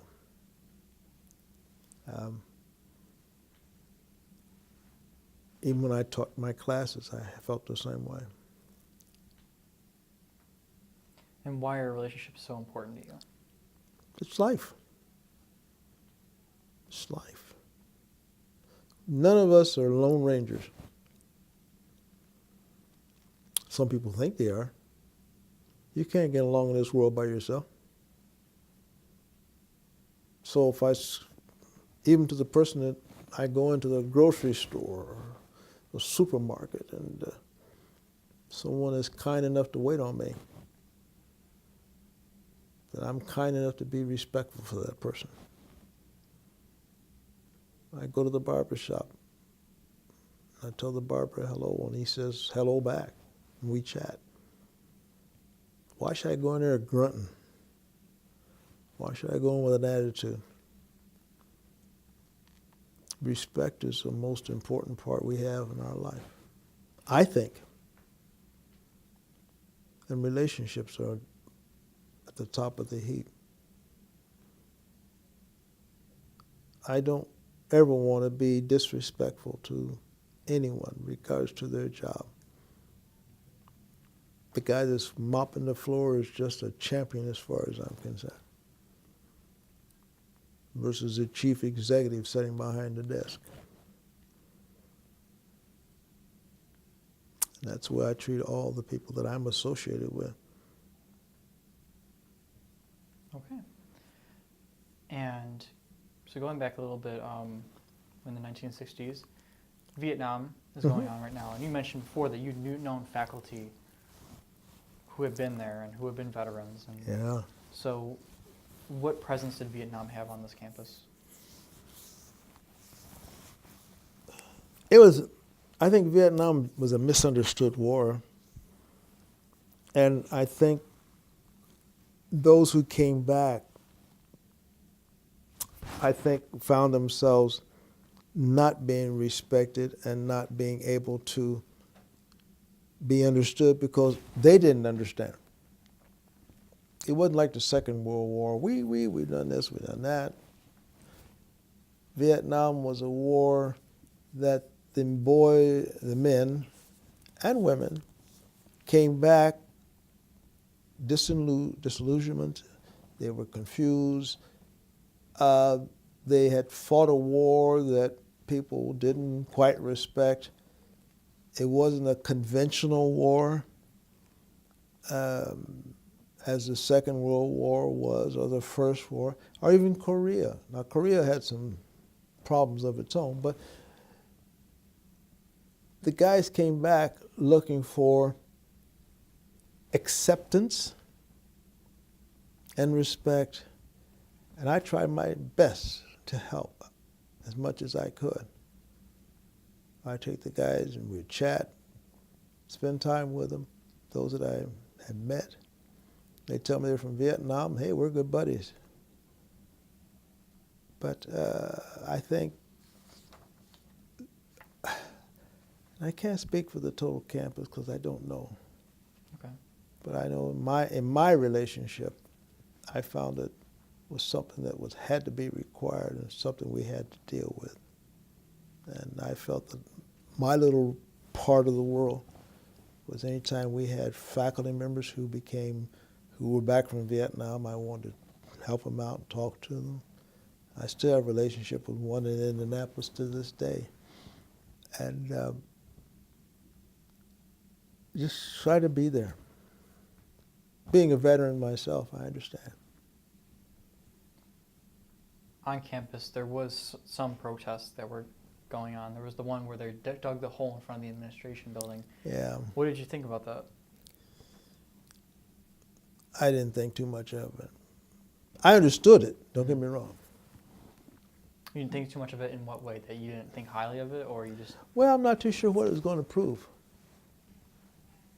They had the coffin out there too. And I'm not too sure the people who did the demonstration were actually veterans.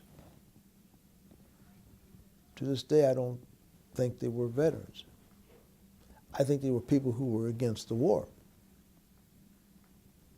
And that's a different situation. Yeah, my office was right above them. I saw them dig the hole. And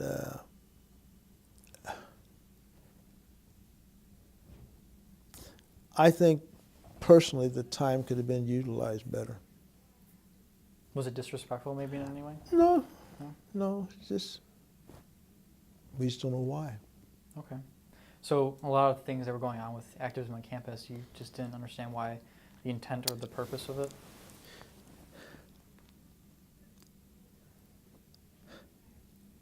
I think it was, what was the movie person? Her father was a movie, anyway, she was part of that.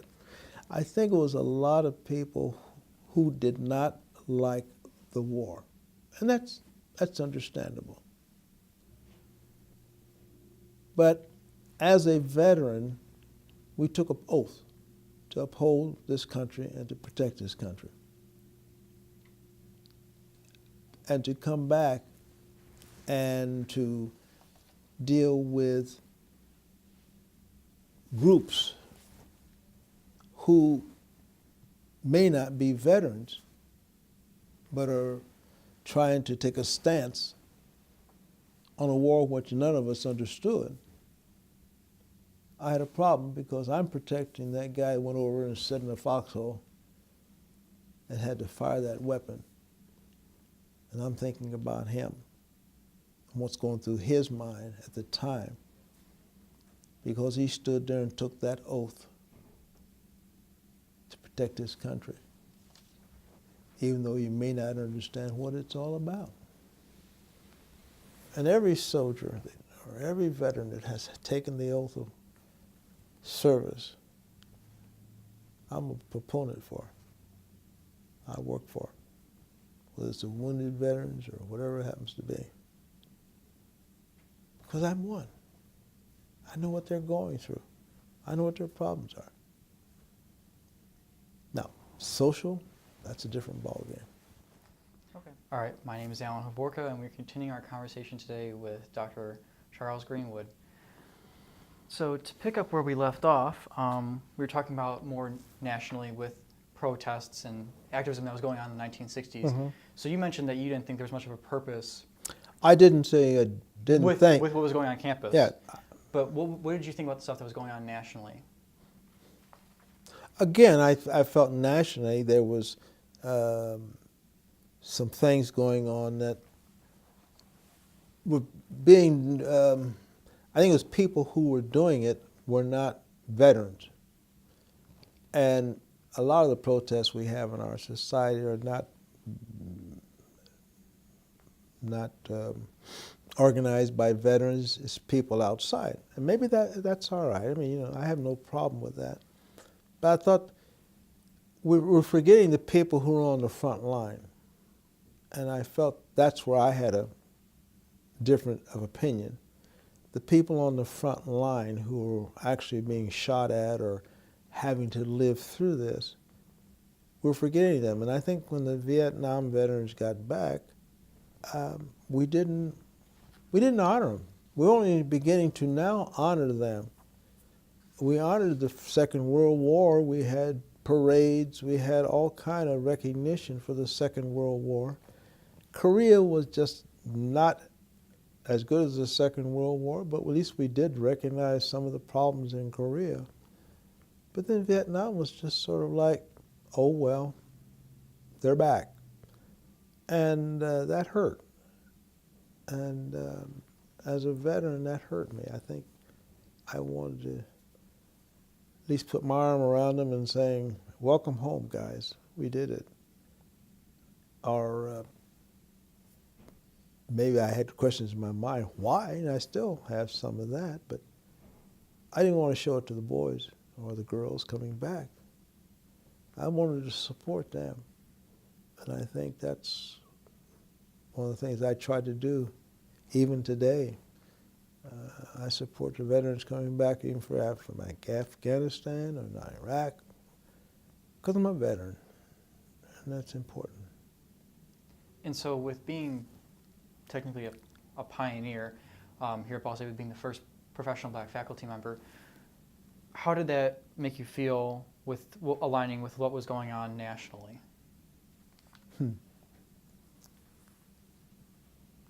At that stage, I don't think I related to being the first minority at all. I think I related to being a faculty member in an institution that's trying to promote education and trying to get our students, minority students, through the system.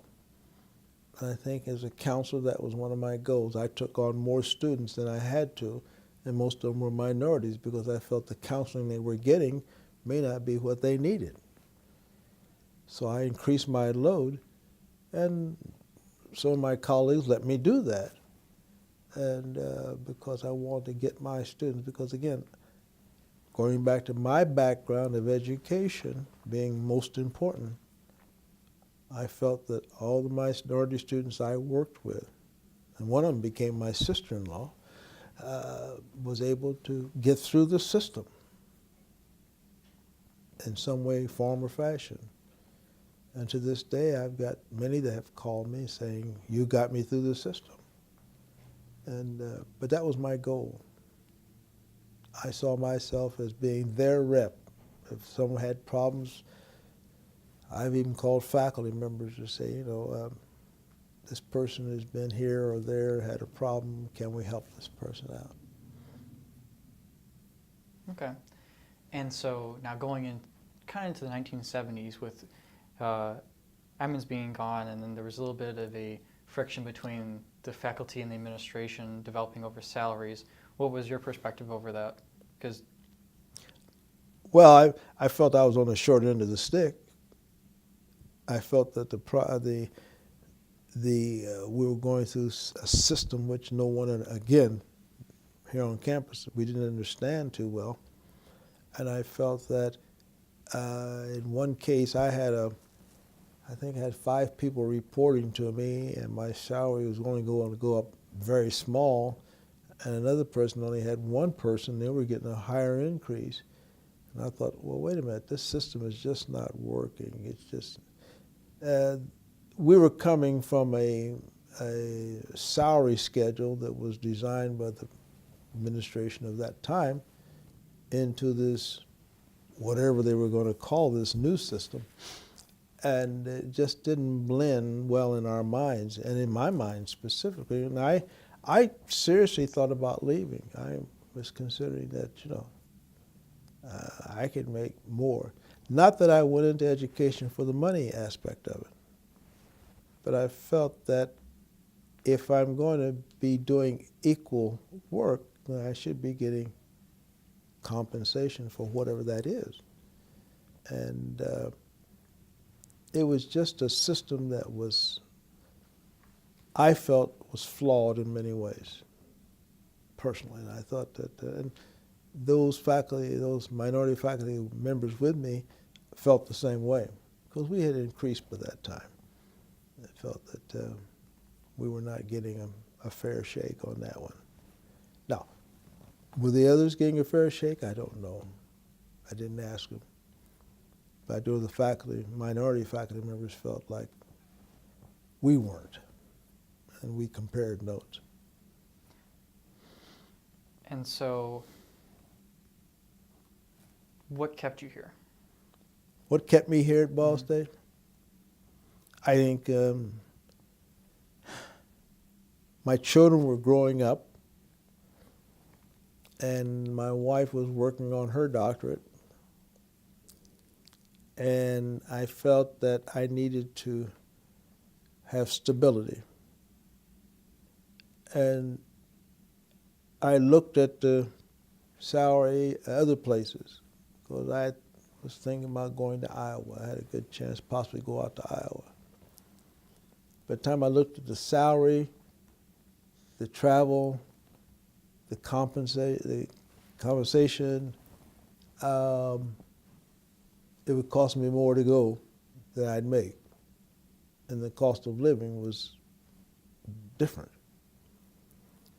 I owned my house. I had my house almost paid for. I had friends here. I was involved in other things. So it balanced out that I said, I'll just stay. I'll go another year or 2. Well, when you have children and they begin to grow up and they start dating, they start doing things, your chances of moving is slim to none. But I always keep that 1 suitcase packed, though, just in case. And so, going back with the controversy with salaries, when, correct me if I'm wrong, it was Pruis who had the vote of no confidence. What was your reaction to that? Well, I respect Dr. Pruis. I respect anyone in leadership. And I felt that he and I had a good relationship. And I've been on some committees with him, and he was a strong proponent in trying to get more minority faculty and students here. And so he and I worked well together. I did not have, again, I'm not the best person in the world for having difficulties, but he didn't. I've had no problem with any of the presidents I've worked for. Okay.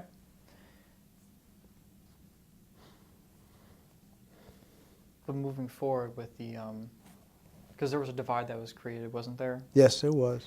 And so, how did that affect your relationship With him? With both the faculty and administrators on Ball State? For some of my colleagues, I think we did have a difficulty there. But it was interesting that we would discuss the issue, but never cause a rift between us. We had a lot of discussions, a lot of meetings, and I expressed my misgivings, but at no time did we ever have a rift, or for lack of better words, between myself and my colleagues. And I felt that we both had said our point and made our statements, and then we went out and had a cup of coffee. And who would you say, in your time here, as of all the presidents that you've seen, made the most strides for civil rights at Ball State and equality?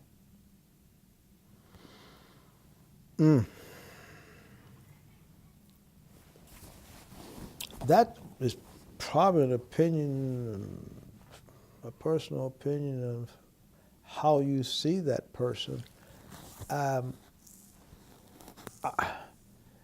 Dr. Worthington was probably, in my opinion, a strong advocate for, as I think all of them were, I think, but of the strongest, I think, he seemed to be, to me, the strongest advocate for it, civil rights, I think. Dr. Emmons he worked hard at it, but he didn't have as much time, I don't think, because he had other issues when we were a growing institution. Trying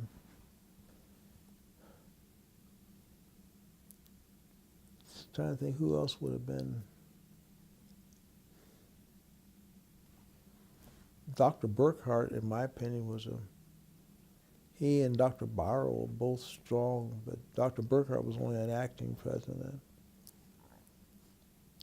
So what made President Worthen so strong in this case? Well, we had a nice cohort of students in, and we had a nice cohort of black faculty members at that time, too. And I think that's what he was able to do that. And he had an open door policy, as I think most presidents have an open door policy. But every time I worked with him and talked to him, he'd always ask my opinion. Where are we now? How can we move forward? What things haven't we done? And just like we still haven't been able to develop activities for minority faculty here on campus. I mean, not that we need to develop a club or something, but just things to do. It's still, Muncie is still Muncie, and it hasn't changed that much, and probably never will. But it's more palatable and more able to be used. I'd probably stick with Dr. Worthen, although each one has done a little bit in his own time. Okay. And did you have any encounters with the Ball family then? Edmund and I served on a board together. Edmund Ball and his wife, Virginia. I remember on the breaking ground for our new medical center.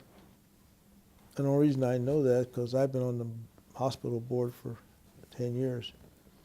Our paths have crossed, and so Edmund and I helped him out 2 or 3 times on situations, and he's a good man, and of course he lived on campus, which most people never knew. Where the honors house is, that's his home. Oh, okay.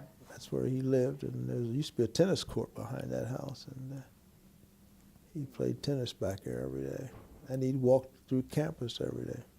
So how close were you with him? I've known him for 30 years, and we didn't have meals together, no, but we were, as I said, being on a hospital board, he and I met for board meetings, and I would be on the board, so Okay. I knew him. Then I knew the Brackens also. And Bracken, Frank and his father, the Bracken Library is named after his father, and his father was married to a Ball. So that's a connection. We have a Ball today on the board, but not the Ball, Judd Fisher. So there's still Ball families associated with Ball State. And so when did you retire from Ball State? Basically in 13, but officially in 14. Okay, so you've been here since 1961 to 52 years. 14. And so what have I missed in the gaps of what we've been talking about that you've done here On campus or otherwise? on campus? Well, I've been the assistant dean in online education. I'm associate professor emeritus with the extended education. I developed television programming where we used to offer degrees by TV. I've been in all 92 counties putting that together, which you don't do it anymore because it's too expensive. Now we go to computers and this type of thing. I've worked at the incarcerated. I did a total of 9 years. I was up, it's like I've been in prison. Worked up at Michigan City, commuted back and forth there. Worked at Pendleton, both sections of Pendleton. And then I also established a American Legion post at the Pendleton Reformatory, which is still running down there. I've tried to work with groups. I'm the faculty sponsor for the Key Club, Circle K, here on campus. And I'm also a chairman of a school board right now. Where at? Anderson. Okay. And Anderson Preparatory Academy, military school. Okay. And so with being here for 52 years and then in Muncie for Same time. about the same time, how involved in the community were you? In the community? Yeah. Quite a bit. As I Quite a said, I'm on the school board, on the hospital board, and I'm also a Kiwanian. And I went through the chairs. I was president of the Kiwanis Club, Muncie Kiwanis Club. I've also been district governor for the Indiana District of Kiwanis International. I've also been a music director for Kiwanis International, 10 years. I redid the songbook 3 times for them. I'm also involved in, I mentioned the Air Force. I'm a full bird colonel in the Civil Air Patrol, auxiliary of the Air Force. I'm involved in my church, Union Chapel.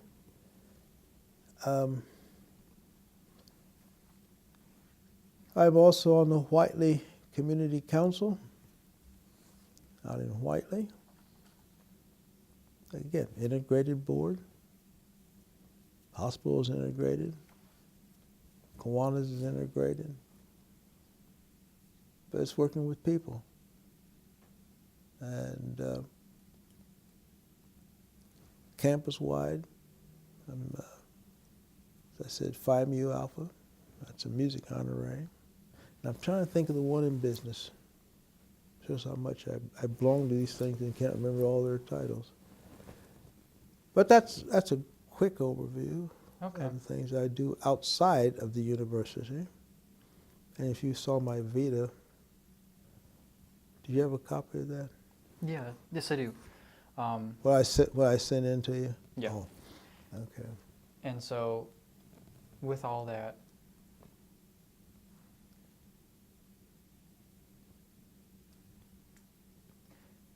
how involved are you with the Alumni Association?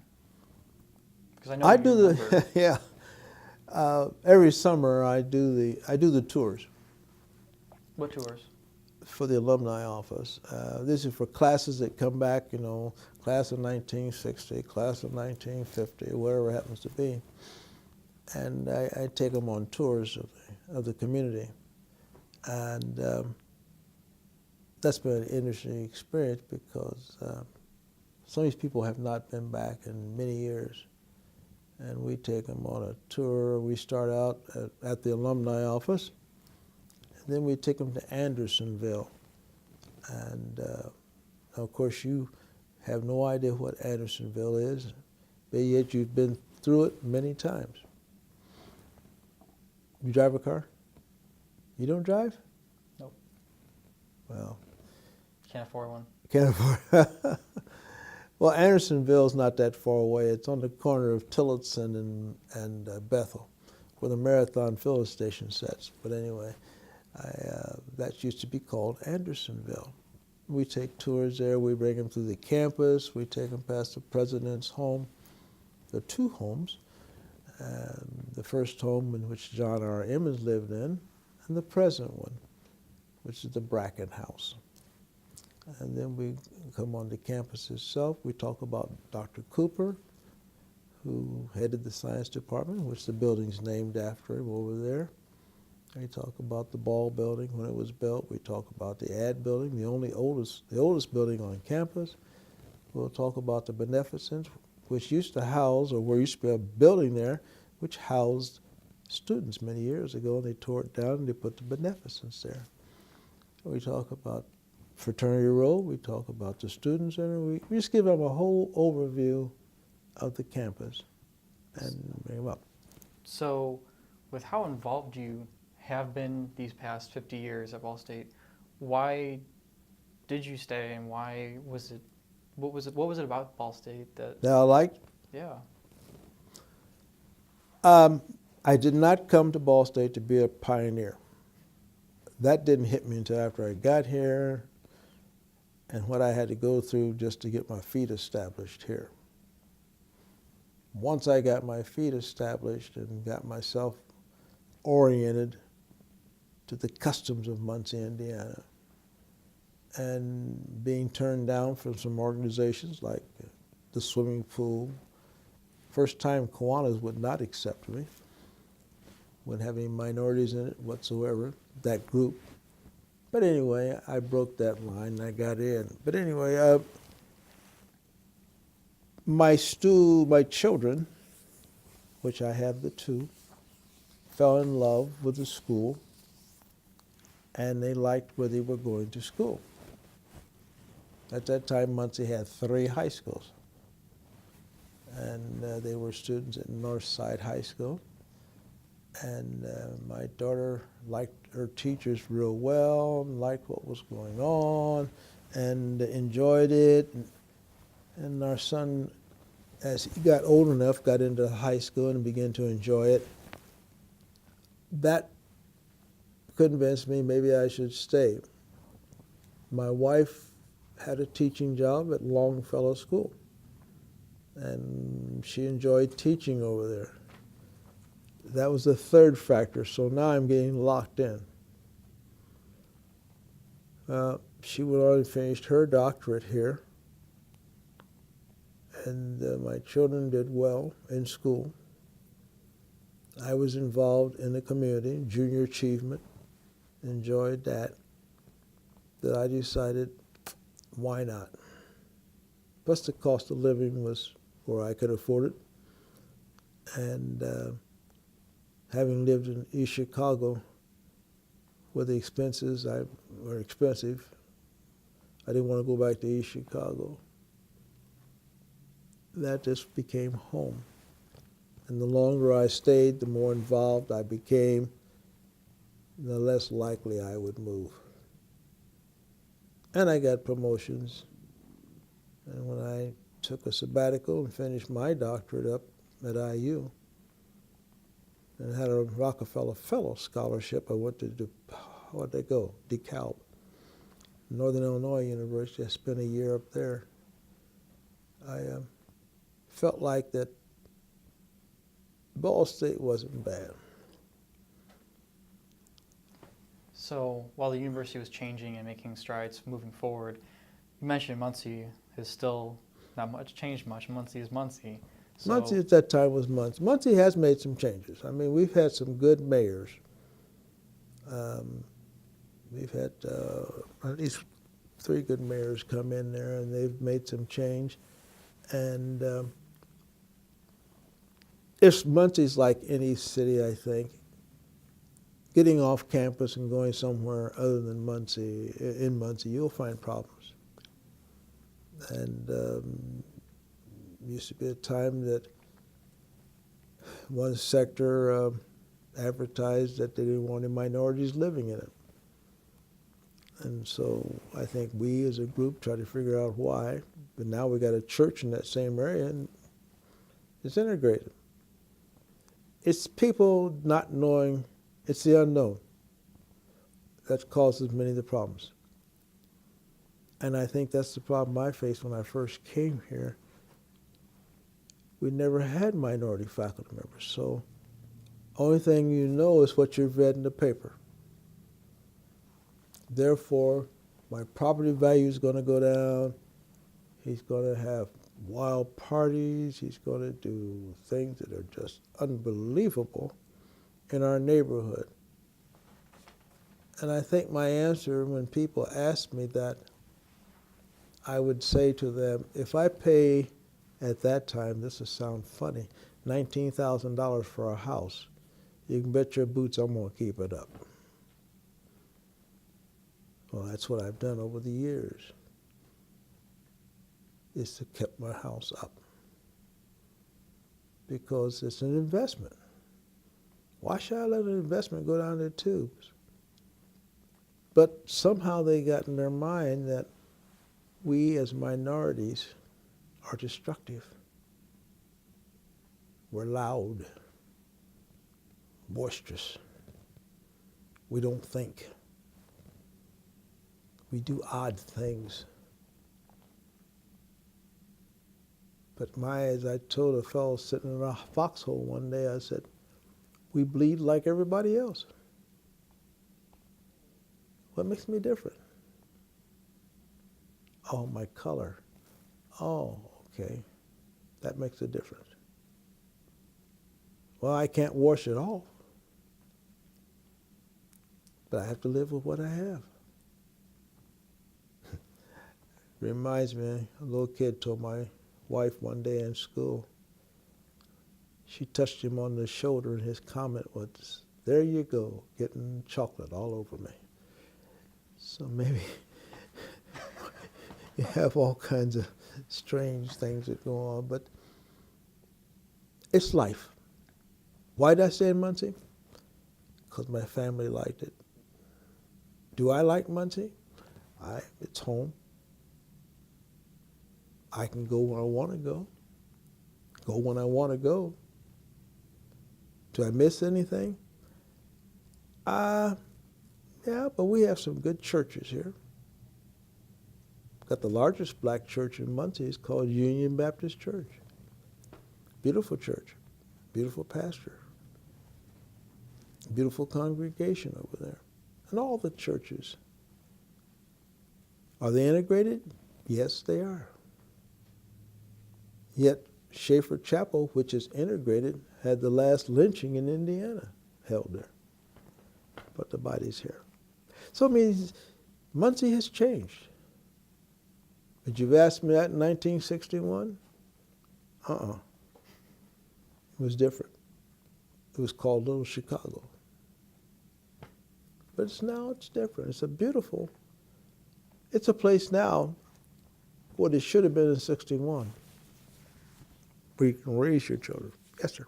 But did how fast it changed stay on pace with how fast Ball State changed?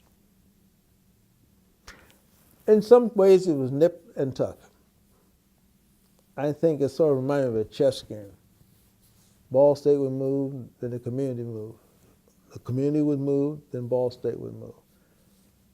Ball State saw the factor that Tui Poo was not helping.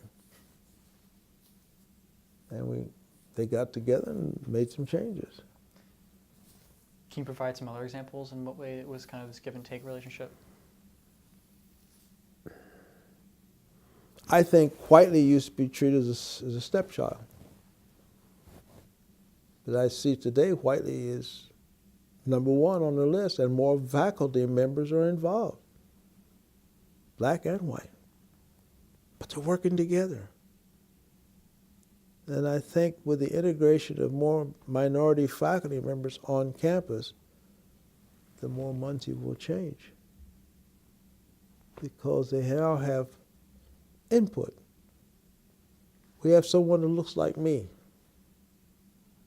someone teaching a class. When in the 50s, there wasn't.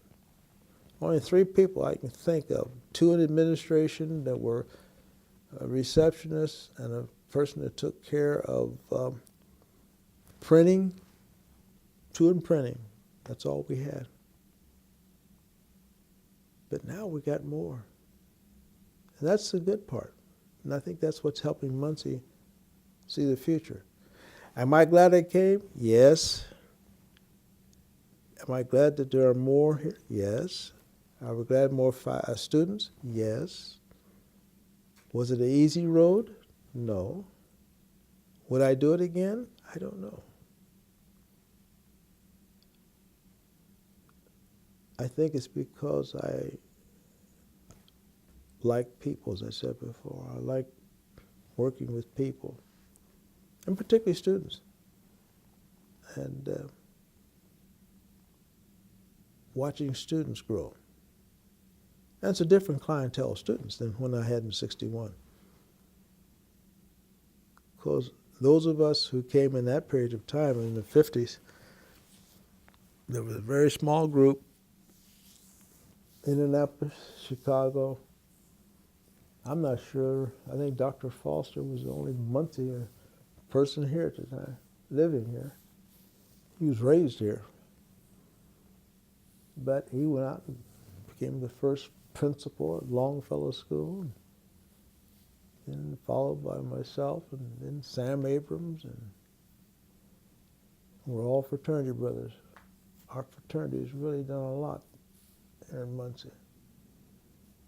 And the university's presidents, I think, have been very helpful in doing part of that. So do you have any regrets, though? You said that you don't know if you would do it over again, but do you have anything that you regret? I just think my problem was initially I didn't know what I was getting into. I came in somewhat naive to the point it's just another job, because I hadn't been confronted with issues. Not that I didn't know about them, I just had never been confronted. And to have situations come up, I had to develop some sort of, what's the word I want? Some sort of support system of my own to prepare me to handle the situation. I didn't have that. And then, of course, having a child, I'm trying to protect my child and wondering what to do. do I buy a weapon? Are these people going to lynch me? Because Indiana was not that hospitable to minorities. When you have a sign on a railroad track which says "Don't let the sun set on you," up in Elwood, then what's Muncie going to do for me? So all these things crossed my mind, and I didn't recognize that it was a pioneering. When Dr. Emmons asked me to come on board, okay. And I knew Ben Irvin, okay. But then about a week later, we met again, and they said, you're pioneering. Then it began to sink in. Oh, what goes with that, And, but I had support. So I'm not sure I'm the likely candidate to express all the concerns and problems that Muncie faced, but just my reaction. I don't know if I covered what you wanted or not. I hope I did. Well, I mean, this is your story, and if your take on the concerns and the issues are important because it was part of your experience here. They were important. But it's just the factor that I was able to live with them, even though I didn't like them.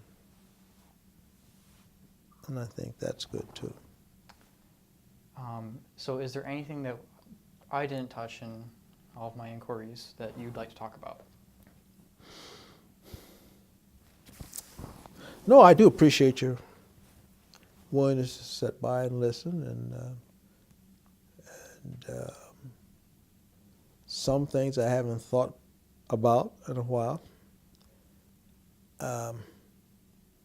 It creates the idea that I may write a book one of these days, but it does open some questions I probably should ask myself. Am I seeing the world through rose-colored glasses, or am I seeing the world realistically? I think my problem is I have not had the confrontations that many of my brothers and sisters may have had. Is that because I'm different? Or is it because I approach things differently? And I hope it's the latter, that I approach life and problems differently. Am I confronted with things? I think we all are constantly. That's all in the way we address it. I can go hostile, but what do I gain? I can go as a pacifist. What do I gain? So somewhere between the two, there should be some type of common ground that I can get what I feel needs to be accomplished, and we both come away feeling good. I think there's nothing any worse than to come into a situation and become very hostile, and neither one of us hear each other. But if we work together, we can accomplish. I'll digress. As I said, I'm president of a school board, and my opening statement to my school board members was to say, we're team members. Together, everyone accomplishes more. And if we remember that and work that process, then you gain, I gain, we all gain for the betterment of the whole. Now, some of my friends will say that's a very optimistic way of looking at life. But it worked for me. It may not work for you, but it works for me. And I've been successful in everything I've done. I've lived through the pioneering stage. I survived it. And I've survived everything else I've tried to do. That's enough. Thank you for your time. Thank you for your time. On behalf of the Ball State University African American Alumni Oral History Project, I really appreciate you coming down and sitting and talking with us today about your life and your life story. It's been a pleasure. It's been enjoyable. You're a good interviewer, and the young lady running the machine did a good job. Camera. And I apologize for hitting the speaker a couple of times on my chest. That's the Indian in me, I guess, or something, powwow time. But I've enjoyed every minute of it. Thank you.